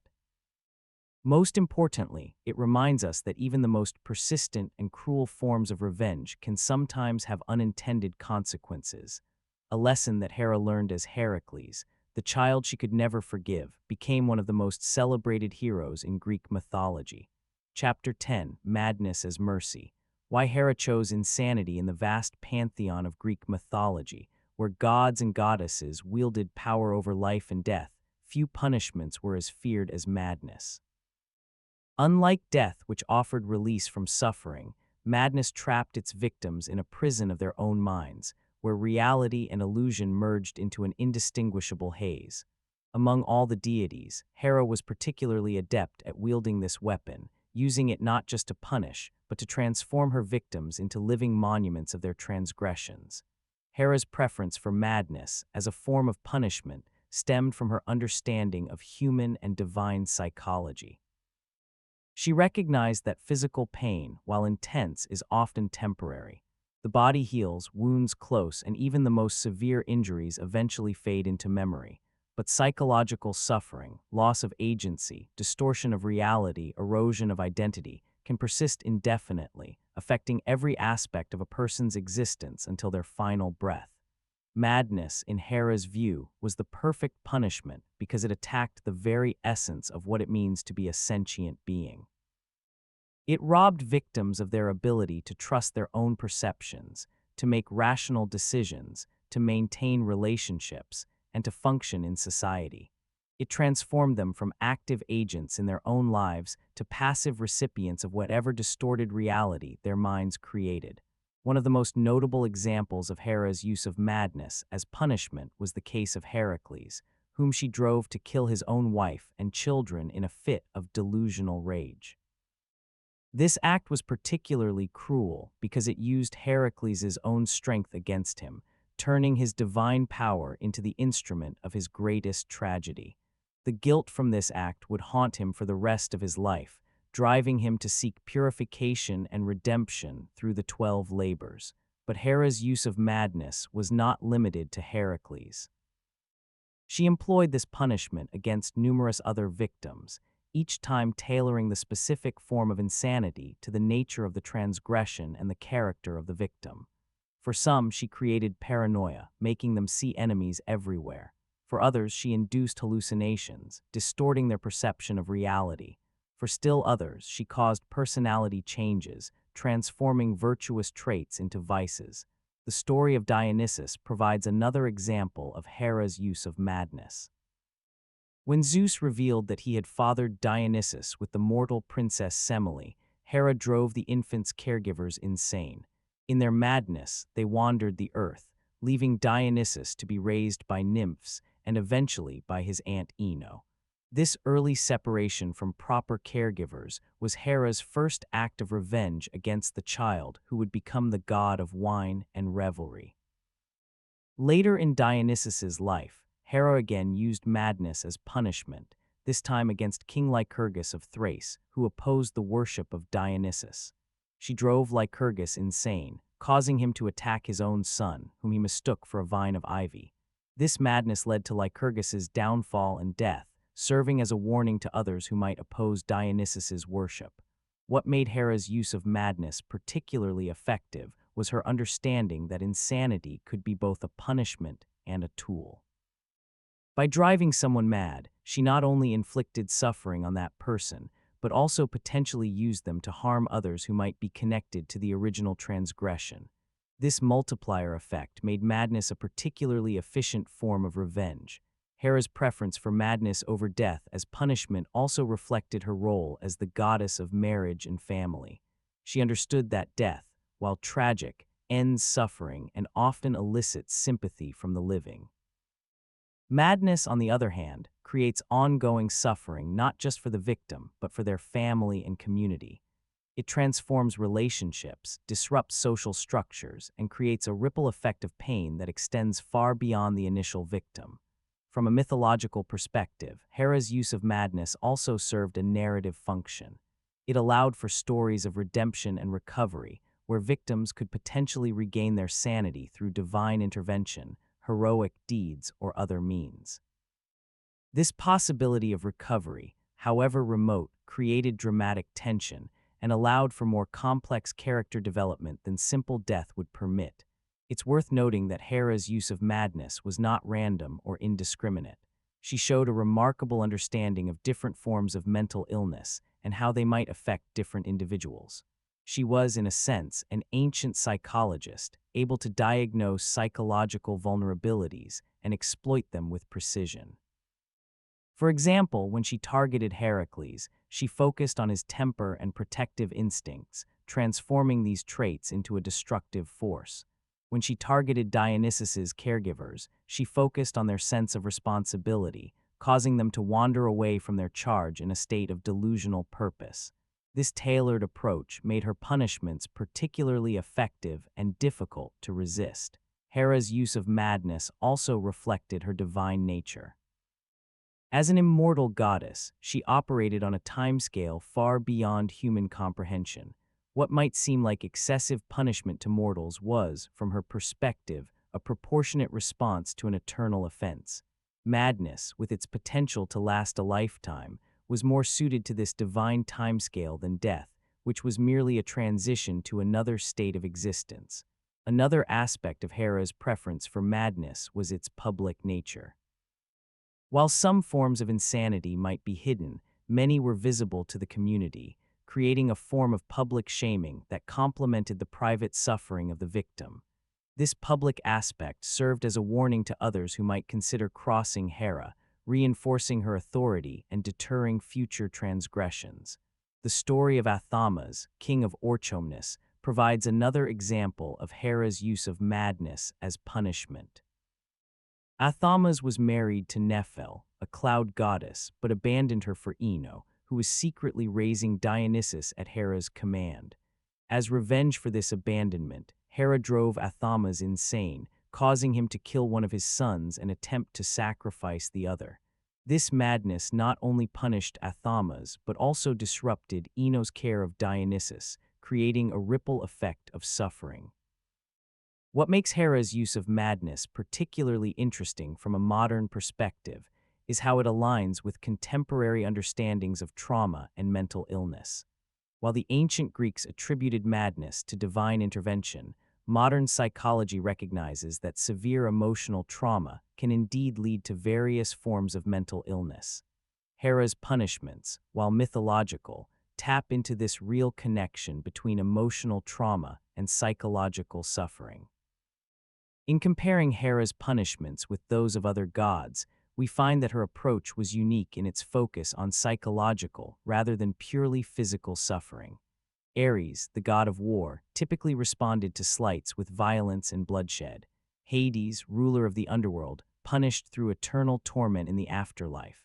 But Hera preferred punishments that continued in the mortal realm, affecting every aspect of a person's life until their natural death. This preference for psychological suffering also reflected Hera's understanding of power dynamics. She knew that as a goddess in a patriarchal pantheon, she couldn't always challenge her enemies directly with force. Instead, she needed to use more subtle methods that could achieve her goals without direct confrontation. Madness, being internal and often difficult to trace to its divine source, was perfectly suited to this approach. The term madness as mercy in the title of this chapter might seem contradictory, but there is a certain logic to it from Hera's perspective. In some cases, death would be too quick, too merciful, too final. Madness, while cruel, allowed for the possibility of redemption, for learning, for transformation. It was a punishment that could potentially lead to growth, however painful that growth might be. In the case of Heracles, for example, the madness that led him to kill his family also set him on the path of the 12 labors, which ultimately led to his immortality. In this sense, the madness, while terrible in its immediate effects, was part of a larger divine plan that elevated Heracles from a demigod to a full member of the pantheon. As we drift toward sleep, the story of Hera's use of madness as punishment serves as a reminder that the most enduring forms of suffering are often psychological rather than physical. It teaches us that the mind can be both a sanctuary and a prison, that our perceptions can be both our greatest asset and our greatest vulnerability. Most importantly, it reminds us that even in the depths of madness, there may be the potential for redemption and transformation, a lesson that many of Hera's victims learned as they navigated the twisted landscapes of their own minds. Chapter 11: Echo, Lament, and Silence in the Forested Mountains of Greece, where the air was thick with the scent of pine, and the sounds of nature created a symphony of constant activity, lived a nymph of extraordinary beauty and loquaciousness. Her name was Echo, and her defining characteristic was her voice, a melodious instrument that could weave stories, sing songs, and engage in conversation with such charm that even the gods took notice. Echo was not just talkative but articulate, with a mind as quick as her tongue. She could discuss philosophy with Athena, trade jokes with Hermes, and match wits with Apollo. Her conversations were legendary among the nymphs and other nature spirits, who often gathered simply to listen to her speak. Her voice was her gift, her identity, her joy. But Echo's greatest strength would become her greatest vulnerability, for it was this very loquaciousness that drew Hera's attention and wrath. The circumstances of this attention began with Zeus's endless affairs, which continued unabated despite Hera's numerous acts of revenge. The king of gods was always seeking new ways to conceal his activities from his wife, and he found in Echo an unwitting accomplice. Whenever Zeus would descend to the earth to pursue another nymph or mortal woman, he would arrange for Echo to engage Hera in conversation. With her endless stream of stories, jokes, and observations, Echo could distract Hera for hours, giving Zeus the time he needed for his amorous adventures before returning to Olympus none the wiser. At first, Echo didn't realize the true purpose of these conversations. She simply enjoyed the opportunity to speak with the Queen of Gods, to share her thoughts and stories with someone who appreciated her gift of gab. Hera, for her part, seemed to enjoy these conversations, often laughing at Echo's jokes and asking for more details about her life in the forest. But eventually, Hera began to notice a pattern. Every time Echo engaged her in lengthy conversation, Zeus would mysteriously disappear, only to return later with a satisfied smile and a faint scent of mortal perfume or divine nectar. The connection between these events became increasingly clear, and Hera realized that she had been manipulated by a talkative nymph. Hera's anger was not just at Echo, but at herself for being deceived.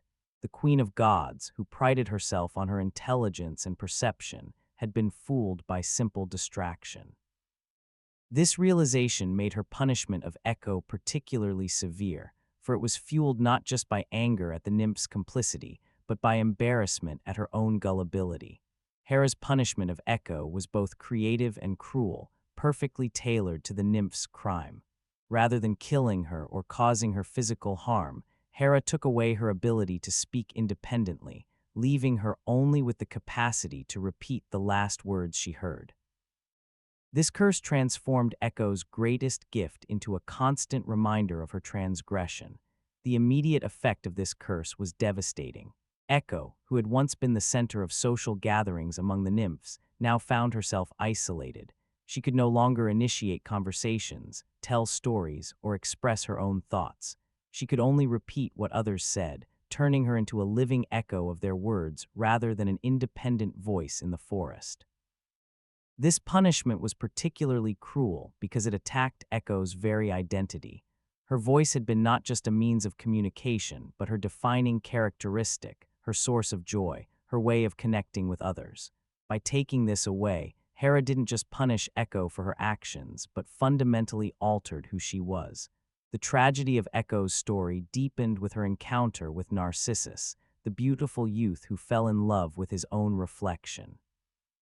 According to the myth, Echo saw Narcissus hunting in the forest and was immediately smitten by his beauty. She followed him, longing to speak to him but unable to initiate conversation due to Hera's curse. When Narcissus became separated from his companions and called out, "Is anyone here?" Echo could only repeat, "Here, here." This exchange continued, with Narcissus calling out various phrases and Echo repeating only the last words. Finally, frustrated and confused, Narcissus called out, "Let's meet here," and Echo, repeating his words, revealed herself. Narcissus, seeing Echo, cruelly rejected her, saying, "I would rather die than let you have me." Echo, heartbroken, could only repeat, have me," before retreating to a cave where she wasted away from unrequited love until only her voice remained. This secondary tragedy, while not directly caused by Hera, was a consequence of her punishment. Had Echo not been cursed, she might have been able to express her feelings to Narcissus more effectively, potentially changing the outcome of their encounter. In this sense, Hera's punishment continued to affect Echo long after it was first imposed, creating a ripple effect of suffering that extended throughout her life. Echo's story reveals several key aspects of Hera's approach to revenge.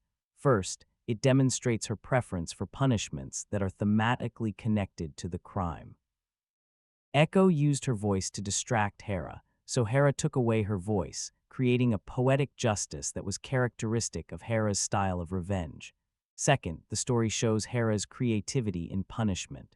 Rather than a simple curse of silence, which would have been straightforward, Hera created a more complex punishment that allowed Echo to speak, but only in a limited, frustrating way. This creativity made the punishment more memorable and more cruel. Third, the story illustrates Hera's understanding of identity. She recognized that Echo's voice was not just a tool, but part of who she was. By altering this fundamental aspect of Echo's identity, Hera created a punishment that was more devastating than physical harm would have been. Finally, the story of Echo reveals the long-term nature of Hera's revenge. The curse she imposed on Echo continued to affect the nymph throughout her life, contributing to her tragic encounter with Narcissus and her eventual transformation into a disembodied voice. This long-term approach was characteristic of Hera's style. She never forgot, never forgave, and never gave up. Echo was not the only minor deity or nymph to suffer Hera's wrath for assisting Zeus. The Queen of Gods had a long memory and a particular resentment for those who enabled her husband's infidelities, whether intentionally or not.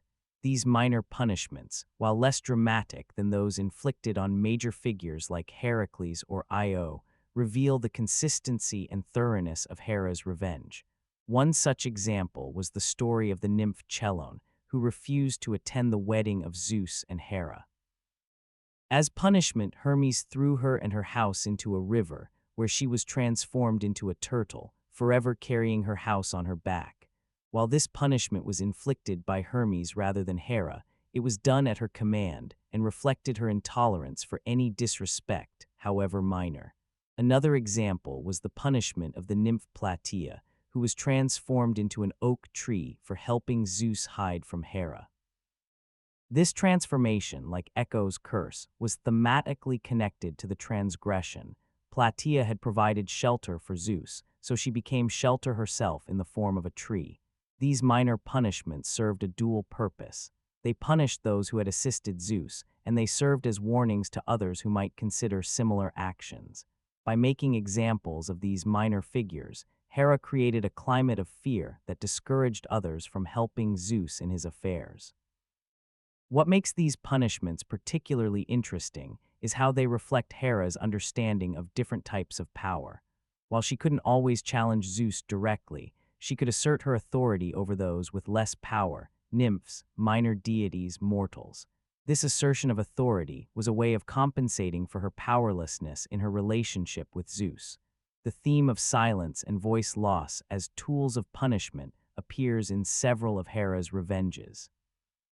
In addition to Echo, there were other figures who lost their ability to speak or communicate as a result of Hera's wrath.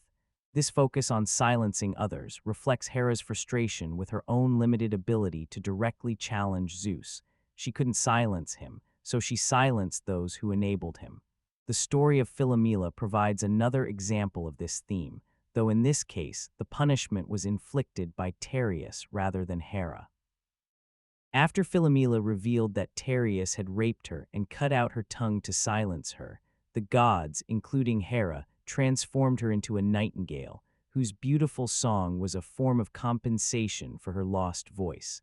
While this transformation was not a punishment from Hera, it reflects the broader mythological theme of voice loss as a consequence of transgression.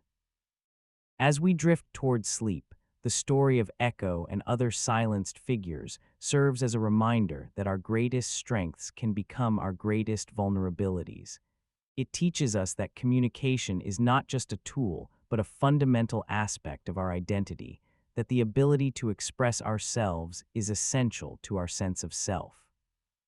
Most importantly, it reminds us that silence can be a form of suffering as profound as physical pain, a lesson that Echo learned as her voice, once her greatest joy, became the instrument of her punishment and her tragic transformation into a disembodied sound in the forest. Chapter 12, Hera versus the Mortals, Punishment Without Explanation in the World of Ancient Greece, where gods and mortals coexisted in a delicate balance of power and reverence. Few deities were as feared by humans as Hera. While Zeus might strike with lightning and Poseidon with earthquakes, Hera's punishments were often more insidious, subtle, persistent, and frequently without clear explanation. Mortals might find themselves suffering from misfortune, madness, or social ostracism without ever understanding why they had drawn the queen of God's wrath. This aspect of Hera's character, her tendency to punish without explanation, reveals a fundamental aspect of ancient Greek religious belief. The gods were not required to justify their actions to mortals, nor did they always provide clear reasons for their favor or disfavor. This uncertainty created a constant state of anxiety among humans, who lived with the knowledge that they might inadvertently offend a deity and suffer the consequences without ever understanding their transgression. Hera's punishments of mortals often fell into several categories. First were those who directly assisted Zeus in his affairs, women who willingly became his lovers, families who hid his activities, or communities that welcomed him. Second were those who showed disrespect to Hera or her symbols, mortals who boasted of their beauty, compared themselves favorably to the goddess, or neglected her worship. Third were those who simply found themselves in the wrong place at the wrong time, caught in the crossfire of Hera's war against Zeus's infidelities. The story of the daughters of Protus provides a chilling example of Hera's punishment without clear explanation. Protus was king of Argos, and his three daughters, Lysippe, Iphano, and Iphianassa, were renowned for their beauty. For reasons that are not clearly explained in the myths, Hera drove these young women mad, causing them to believe they were cows. They wandered through the fields of Argos, mooing and behaving like cattle until the seer Melampus cured them in exchange for a third of Protus's kingdom. What makes this story particularly disturbing is the lack of clear motivation for Hera's actions. The daughters of Protus had not, as far as we know, assisted Zeus in any affairs, nor had they shown direct disrespect to Hera. Their only crime appears to have been their beauty, which might have attracted Zeus's attention or simply offended Hera's sense of propriety. This arbitrary nature of the punishment created a sense of randomness that was particularly terrifying to mortals. Another example of Hera's seemingly arbitrary punishment was the case of Joanna, queen of the Pygmies. Joanna was proud of her beauty and boasted that she was more beautiful than Hera. For this hubris, Hera transformed her into a crane, which became the eternal enemy of the Pygmies. While this punishment had a clear motivation, Joanna's boast, The severity of the response, transformation into a bird and eternal enmity with her own people, seems disproportionate to the crime. The story of Tiresias, the blind prophet of Thebes, provides another example of Hera's unpredictable wrath. According to one version of the myth, Tiresias was blinded by Hera for agreeing with Zeus that women derived more pleasure from sexual intercourse than men. This disagreement between the divine couple had nothing to do with Tiresias, yet he suffered the consequences of their marital dispute. His punishment was not just physical blindness, but the burden of prophecy, which often brought him more pain than wisdom. These stories reveal a fundamental aspect of Hera's relationship with mortals. Her power was absolute and her temper unpredictable. Mortals could live their lives following all the proper rituals and showing proper reverence to the gods, yet still find themselves suffering from Hera's wrath for reasons they might never understand. This unpredictability created a particular kind of fear among mortals, not just fear of punishment, but fear of the unknown.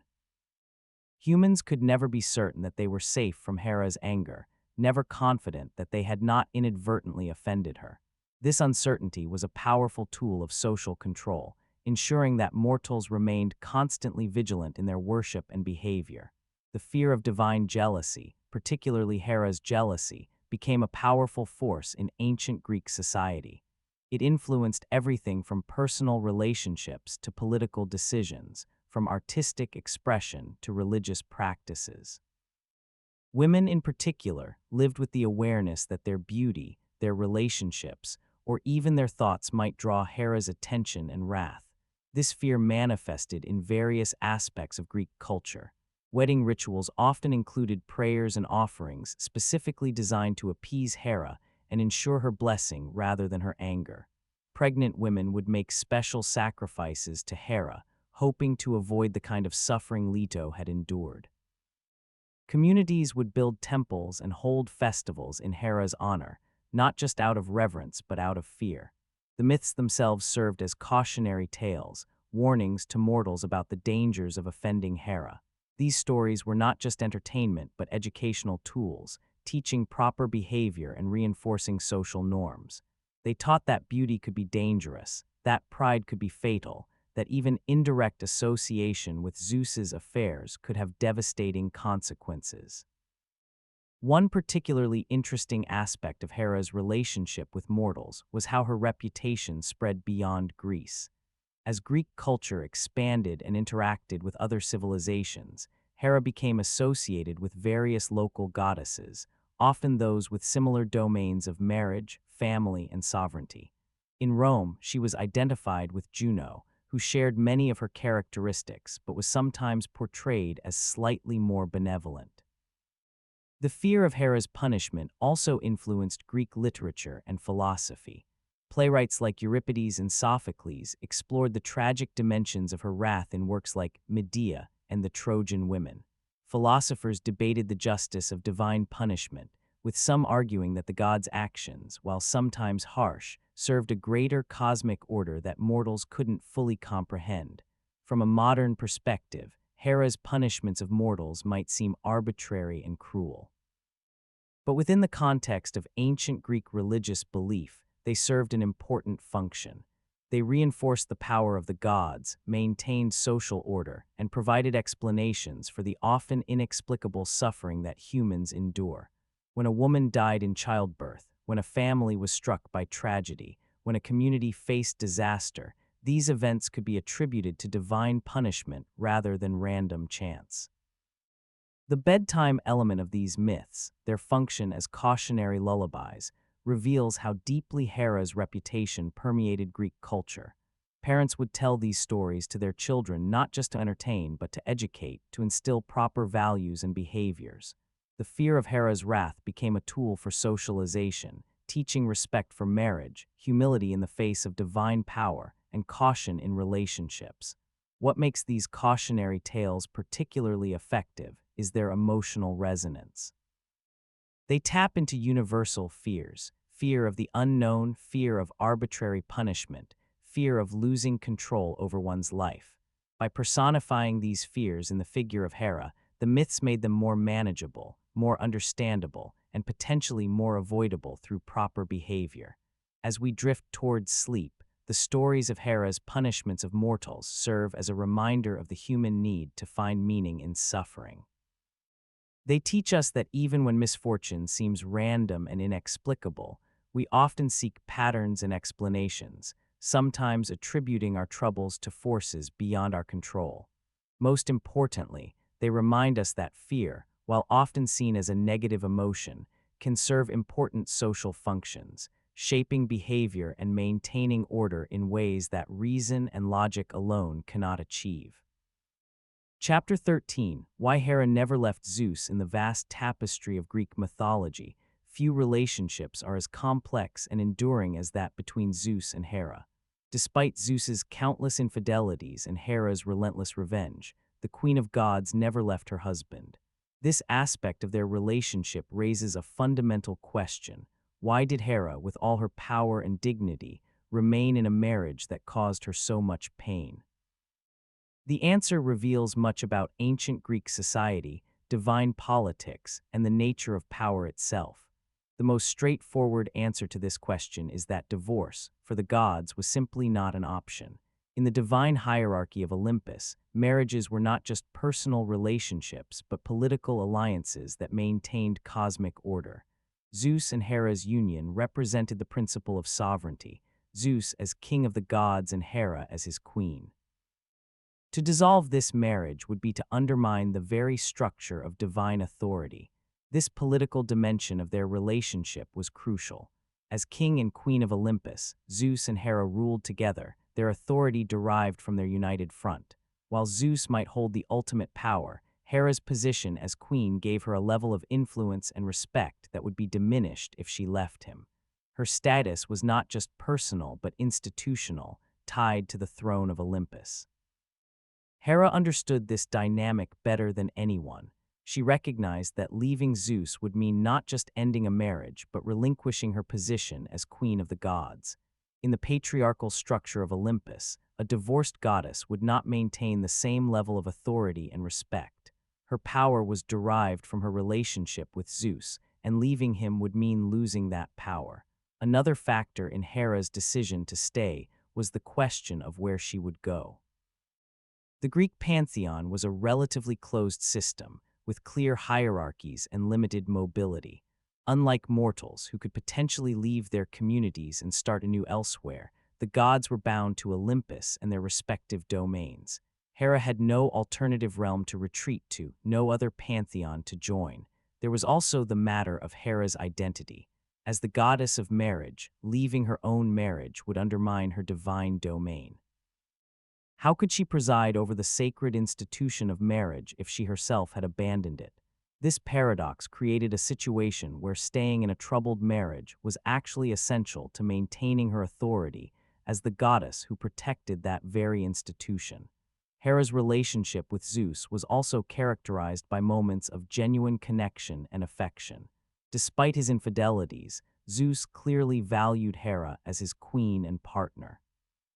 He respected her intelligence, sought her counsel on important matters, and often deferred to her wisdom. These positive aspects of their relationship, while overshadowed by his betrayals, provided enough incentive for Hera to remain. The cyclical nature of their relationship, conflict followed by reconciliation, followed by new conflict, also played a role. Each time Zeus betrayed Hera, she would respond with revenge, creating a temporary distance. But eventually, they would reconcile, often through Zeus's apologies and promises of change. This pattern created a dynamic where leaving seemed unnecessary because reconciliation was always possible. Hera's approach to revenge also provided an outlet for her anger and frustration. By targeting Zeus's lovers and children rather than Zeus himself, she could express her displeasure without directly challenging his authority. This indirect approach allowed her to maintain the marriage while still addressing his infidelities in her own way. The power imbalance in their relationship was another crucial factor. Despite being his queen and sister, Hera existed in a system where the male deity held ultimate authority.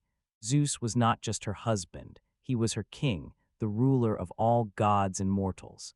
To leave him would be to risk not just her marriage, but her very position in the divine hierarchy. This power imbalance reflected the patriarchal structures of ancient Greek society, where women, even powerful ones, operated within constraints set by men. Hera's situation mirrored that of mortal queens and noblewomen who had to navigate the politics of marriage while maintaining their dignity and influence. She could not openly defy Zeus without undermining the very foundation of her power. There was also the cosmic dimension of their relationship. Zeus and Hera were not just individuals, but archetypal figures representing fundamental cosmic principles. Zeus embodied the untamable forces of nature, storms, lightning, and thunder, while Hera embodied the structures that attempted to bring order to chaos, marriage, family, and social hierarchy. Their relationship symbolized the eternal struggle between these opposing forces, a struggle that could not be resolved by simple separation. The religious significance of their union was another factor. Zeus and Hera were worshipped together in various cults and festivals, their combined representing the divine model of marriage and sovereignty. To separate would be to disrupt these religious practices and potentially diminish their worship. The cult of Zeus and Hera was particularly strong in certain regions, such as Argos and Samos, where their joint worship was central to local religious identity. Hera's revenge itself provided a form of power and agency within the constraints of her marriage. By punishing Zeus's lovers and children, she was asserting her authority and defending her domain. This revenge, while cruel, was a way of maintaining her power in a situation where she was otherwise powerless. It was, in a sense, her job, her role as the enforcer of marital fidelity, even if she couldn't enforce it with her own husband. The concept of divine marriage itself was different from mortal marriage. The gods were eternal beings whose relationships played out over centuries rather than decades. What might seem intolerable in a human lifespan might be more manageable in the context of eternity. Hera's patience and persistence in her revenge reflected this different timescale. She was playing a long game, one that might last for centuries. There was also the matter of Hera's children with Zeus, Ares, Hebe, and Hephaestus. Leaving Zeus would mean separating from these children, potentially complicating their relationships and positions in the pantheon. While Hera's relationship with some of these children was complicated, particularly with Hephaestus, whom she threw from Olympus, they still represented a connection that would be difficult to sever. Finally, there may have been an element of genuine love, however complicated, in Hera's relationship with Zeus. Despite his many flaws, Zeus was a charismatic, powerful, and sometimes thoughtful partner. Their relationship, while often troubled, had moments of genuine connection and mutual respect. This emotional bond, however strained, provided another reason for Hera to stay. The theme of staying without forgiving is central to understanding Hera's character. She never truly forgave Zeus for his infidelities, as evidenced by her relentless revenge. But she also never left him, choosing instead to remain in the marriage while finding ways to assert her power and express her anger. This approach, staying without forgiving, allowed her to maintain her position while still addressing his betrayals in her own way. As we drift towards sleep, the story of why Hera never left Zeus serves as a reminder that relationships, even divine ones, are complex and multifaceted. It teaches us that power dynamics, social structures, and personal identities can create constraints that make simple solutions like leaving impossible. Most importantly, it reminds us that staying in a difficult relationship does not necessarily mean forgiving or accepting the behavior that causes pain. Sometimes it means finding alternative ways to maintain one's dignity and agency within the constraints of the situation. Chapter 14. Was Hera a villain or a survivor? In the vast landscape of Greek mythology, few characters inspire as much debate as Hera. To some, she is a jealous, vindictive goddess who punishes innocent victims for crimes they didn't commit. To others, she is a wronged wife defending her marriage and dignity in the face of constant betrayal. The question of whether Hera was a villain or a survivor reveals much about how we interpret myth, how we understand power dynamics, and how our modern perspectives shape our reading of ancient stories. From a traditional perspective, Hera's actions often seem villainous. Her punishments were frequently cruel, disproportionate, and directed at victims who had little or no choice in their situations. Io, who was raped by Zeus and then punished by Hera for being raped. Callisto, who was deceived by Zeus and then transformed into a bear by Hera. Semele, who was manipulated by Hera into demanding to see Zeus's true form, which killed her. These stories paint a picture of a goddess whose anger was indiscriminate and whose revenge was excessive. Hera's treatment of Heracles is particularly troubling from this perspective. As an infant, he was attacked by snakes sent by Hera. As a young man, he was driven mad by Hera, causing him to kill his own wife and children. Throughout his life, she placed obstacles in his path, culminating in the 12 labors designed to humiliate and potentially kill him. Her relentless persecution of Heracles, who was guilty only of being Zeus's son, seems like the epitome of villainy. Hera's punishments of other women and children also seem excessive. Echo, who was cursed to repeat only the last words she heard for the crime of distracting Hera with conversation. Leto, who was forced to wander the earth pregnant and unable to find a place to give birth. The daughters of Protus, who were driven mad for reasons that remain unclear. These victims, many of whom had little or no agency in their situations, suffered greatly at Hera's hands. Yet from another perspective, Hera can be seen as a survivor in a patriarchal system that gave her limited options for addressing her husband's infidelities. As the goddess of marriage, she was in a paradoxical position, charged with protecting an institution that her own husband violated repeatedly. Her power was significant but constrained, allowing her to punish others but not to directly challenge Zeus. This power imbalance is crucial to understanding Hera's actions. She couldn't divorce Zeus without losing her status as queen of the gods. She couldn't directly punish him without risking his wrath and potentially undermining the cosmic order. She was trapped in a system where the male deity held ultimate authority, leaving her with indirect methods of expressing her anger and maintaining her dignity. From this perspective, Hera's revenge was not just an expression of personal anger, but a means of asserting her authority and defending her domain.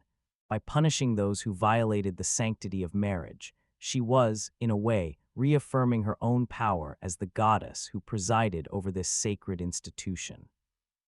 Her cruelty, while undeniable, served a purpose beyond personal satisfaction. It maintained the social and divine order. Modern interpretations of Hera often focus on her as a victim of divine patriarchy. In this reading, she is a goddess constrained by a system that values male desire over female consent, that allows Zeus to act with impunity while punishing those who are complicit in his actions. Her revenge, while excessive, is a response to a system that offers her no legitimate means of addressing her husband's behavior. This interpretation aligns with contemporary understandings of power dynamics and abuse. In modern terms, Zeus's behavior would be recognized as serial infidelity, often involving coercion and deception. Hera's response, while extreme, reflects the limited options available to women in abusive relationships, particularly in patriarchal systems where leaving is not a viable option. The concept of Hera's cruelty as learned behavior is another important aspect of this interpretation. In a system where power is maintained through fear and intimidation, Hera may have learned that these were the most effective tools for asserting her authority. Her revenge, while seemingly personal, might have been an adaptation to the political realities of Olympus. The theme of justice versus jealousy is central to this debate. Was Hera seeking justice for the violation of her marriage and domain, or was she simply jealous of Zeus's other lovers and children? The answer is likely complex. Elements of both motivations probably influenced her actions. As the goddess of marriage, she had a legitimate claim to justice. As a wronged wife, she naturally felt jealousy. These emotions, while distinct, were intertwined in her responses. Another aspect to consider is the nature of divine justice in Greek mythology. The gods were not bound by human moral codes or legal systems. Their actions, while often seeming arbitrary or cruel to mortals, served purposes that transcended human understanding. Hera's revenge, while severe, might have been part of a larger cosmic order that mortals couldn't fully comprehend. The cultural context of ancient Greece is also crucial. Greek society was patriarchal, with women having limited rights and agency. Marriages were often political alliances rather than love matches, and infidelity, while officially condemned, was common, particularly among men. In this context, Hera's defense of her marriage, however extreme, might have been seen as appropriate for a queen defending her honor and authority. The psychological dimension of Hera's character is another important consideration. As an immortal being, she experienced betrayal repeatedly over centuries. This repeated trauma might have led to a form of post-traumatic stress, where her responses became increasingly extreme and less discriminating. Her initial anger at Zeus's first infidelity might have evolved into a generalized rage that affected all associated with his later affairs. The narrative function of Hera's character in Greek mythology is also relevant. As the antagonist in many stories, she creates conflict and drives the plot. Her revenge against Heracles, for example, provides the framework for his heroic journey. Her punishment of Io sets in motion a series of events that lead to the founding of various cities and dynasties. In this sense, her villainy serves a larger narrative purpose. The evolution of Hera's character throughout Greek history is another factor. Early representations of Hera often portrayed her as a powerful sovereign goddess, while later representations increasingly focused on her role as a wronged wife. This evolution reflects changing social attitudes toward marriage, gender roles, and divine authority. Modern feminist interpretations of Hera often emphasize her as a symbol of female rage and resistance. In this reading, her revenge is not just personal but political, a rejection of patriarchal authority and an assertion of female power. Her cruelty, while undeniable, is seen as a response to a system that offers women limited options for addressing injustice. The complexity of Hera's character, her combination of power and powerlessness, her mix of legitimate grievance and excessive response, her blend of dignity and rage, makes her difficult to categorize simply as villain or survivor. She is both and neither, a character who defies simple moral classification. As we drift toward sleep, the question of whether Hera was a villain or a survivor serves as a reminder that moral categories are often inadequate for understanding complex characters and situations. It teaches us that power dynamics, social structures, and personal histories shape behavior in ways that resist simple judgment. Most importantly, it reminds us that the same actions can be viewed very differently depending on one's perspective and context, a lesson that applies not just to mythological characters, but to real people as well. Chapter 15, The Silence After Revenge in the Vast Halls of Olympus. Where the gods had gathered for countless feasts and councils, there existed moments of profound silence, pauses in the eternal conversation of divine beings that seemed to hold the weight of centuries. In these moments, Hera often sat alone on her throne, her gaze fixed on some distant point beyond the marble walls, her expression unreadable even to those who had known her for millennia. These silences were the aftermath of revenge, the quiet that follows the storm of anger and punishment. For Hera, revenge was not a source of satisfaction or peace. Each act of vengeance, each punishment inflicted on Zeus's lovers and children, brought temporary relief but no lasting contentment. The wounds of betrayal remained, the pain of infidelity persisted, and the knowledge that Zeus would likely betray her again hung over their relationship like a permanent shadow. The silence after revenge was a space of complex emotions, relief mixed with disappointment, satisfaction tinged with emptiness, victory overshadowed by the knowledge that the war was far from over. In these moments, Hera might reflect on the effectiveness of her punishments, on whether they had achieved their intended purpose, on whether they had truly defended her honor or merely perpetuated a cycle of suffering. One aspect of this aftermath was the realization that revenge, no matter how creative or cruel, could not change the fundamental dynamics of her relationship with Zeus. She could punish his lovers and children, but she could not alter his nature or prevent future betrayals. This limitation was a source of frustration, a reminder of the constraints on her power even as queen of the gods. Another aspect was the emotional toll of constant vigilance and anger. Maintaining the level of resentment required for relentless revenge was exhausting. It required remembering every slight, every betrayal, every instance of disrespect. It required nurturing anger rather than letting it fade, cultivating it like a garden of poisonous plants. This emotional labor was draining, leaving Hera with a sense of fatigue that even divine rest could not fully alleviate. The silence after revenge also brought moments of doubt. Had her punishments been too severe? Had they been directed at the right targets? Had they served any larger purpose beyond personal satisfaction? These questions, rarely voiced aloud, echoed in the quiet chambers of Hera's mind, complicating the aftermath of her vengeance. Perhaps most troubling was the recognition that her revenge had not changed Zeus's behavior. Despite centuries of punishments, warnings, and consequences, Zeus continued his affairs with the same frequency and intensity. Her revenge had been effective in causing suffering but ineffective in preventing future betrayals.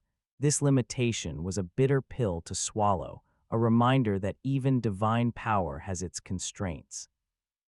The eternal nature of their marriage meant that there was no final resolution, no point at which the conflict would be settled and the relationship could move forward. Unlike mortals, who might eventually divorce or reconcile after a period of conflict, Zeus and Hera were bound together for eternity. Their relationship existed in a state of perpetual tension, with periods of relative peace interrupted by new betrayals and new acts of revenge.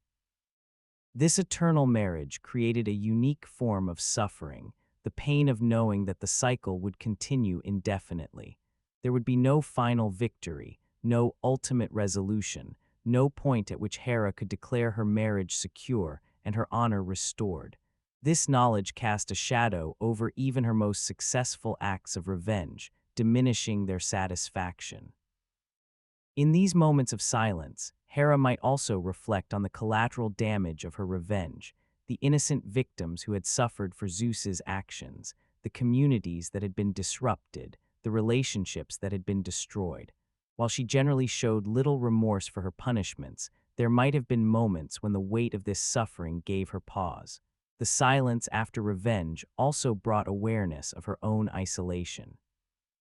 While other gods might form alliances, friendships, or romantic relationships, Hera's position as the wronged wife often left her alone. Her anger and her reputation for revenge created a distance between herself and others, even those who might have been sympathetic to her situation. This isolation was another cost of her relentless pursuit of vengeance. Yet even in this silence, there were moments of dignity and strength. Hera remained the queen of Olympus, her authority unquestioned, her presence commanding respect. She continued to preside over marriage and family, to maintain the social order, to wield her considerable power in matters beyond her personal grievances. In these aspects of her divine role, she found purpose beyond revenge. The silence after revenge also allowed for moments of self-recognition. Hera was, after all, not just a wronged wife, but a powerful goddess with her own domain and responsibilities. In the quiet aftermath of her anger, she might reconnect with this broader identity, remembering that her significance extended far beyond her relationship with Zeus. As the centuries passed, the pattern of betrayal and revenge became almost ritualistic, a predictable dance that both participants understood without explicitly acknowledging. Zeus would pursue a new lover, Hera would discover the betrayal, and revenge would follow. This predictability, while frustrating, also created a certain stability, a known pattern within the chaos of divine relationships. In the final analysis, the silence after revenge reveals a fundamental truth about vengeance. it rarely brings the peace or satisfaction we expect. It might provide temporary relief or a sense of justice, but it cannot undo the original hurt or prevent future pain. For Hera, this realization was particularly poignant, as her revenge was both her power and her prison. As we drift toward sleep, the image of Hera seated on her throne, watching in silence, serves as a reminder that the aftermath of conflict is often more complex than the conflict itself. It teaches us that revenge, while sometimes necessary or justified, rarely resolves the underlying issues that gave rise to the need for vengeance. Most importantly, it reminds us that even in moments of quiet reflection, when the storm of anger has passed, we are left with ourselves, our choices, our limitations, our capacity for both cruelty and dignity. Chapter 16. What Hera's story teaches us before sleep. As the night deepens and the world settles into quiet, the stories of Hera's revenge take on a different quality. They transform from tales of divine conflict into reflections on human nature, from myths about ancient gods into insights about our own hearts and minds. In this final chapter, we explore what Hera's story teaches us as we prepare for sleep, what wisdom we can carry with us into our dreams and into the coming day. The first lesson from Hera's story is that revenge does not heal betrayal. Despite centuries of elaborate punishments, despite countless victims who suffered for Zeus's infidelities, Hera's pain remained. The wound of betrayal never fully closed, never stopped hurting, never lost its power to provoke anger and the desire for vengeance. This truth applies to our own lives as well. Revenge might provide temporary satisfaction, but it cannot erase the original hurt or repair the damage that was done. Hera's experience teaches us that the desire for revenge often perpetuates a cycle of suffering. Each act of vengeance led to new conflicts, new resentments, new reasons for anger. Zeus would respond to Hera's revenge with his own forms of punishment or avoidance, creating a pattern that repeated endlessly. This cycle is not unique to divine beings. It mirrors human conflicts, where retaliation often leads to escalation rather than resolution. Another lesson from Hera's story is that power does not erase pain. As Queen of Olympus, Hera wielded considerable authority. She could command other gods, influence mortal affairs, and shape the natural world. Yet this power did not protect her from the pain of betrayal, did not prevent her from feeling hurt and anger. This truth reminds us that external power, whether political authority, social status, or personal wealth, cannot shield us from emotional pain. Hera's preference for psychological suffering over physical harm teaches us about the nature of lasting pain. She understood that wounds to the body heal more quickly than wounds to the spirit, that humiliation, isolation, and loss of identity can create suffering that persists long after physical injuries have faded. This insight applies to our own lives as well. The words we say, the ways we treat others, the social dynamics we create can have effects that last far longer than physical actions. The story of Hera also teaches us about the complexity of human motivation. Her actions cannot be simply categorized as good or evil, justified or unjustified. She was both a victim of Zeus's infidelity and a perpetrator of cruel revenge. She was both defending her legitimate domain as goddess of marriage and punishing innocent victims for circumstances beyond their control. This complexity reminds us that real people, like real characters, rarely fit into simple moral categories. Hera's experience reveals the limitations of power in addressing certain problems. She could punish Zeus's lovers and children, but she could not change Zeus's behavior or prevent future betrayals.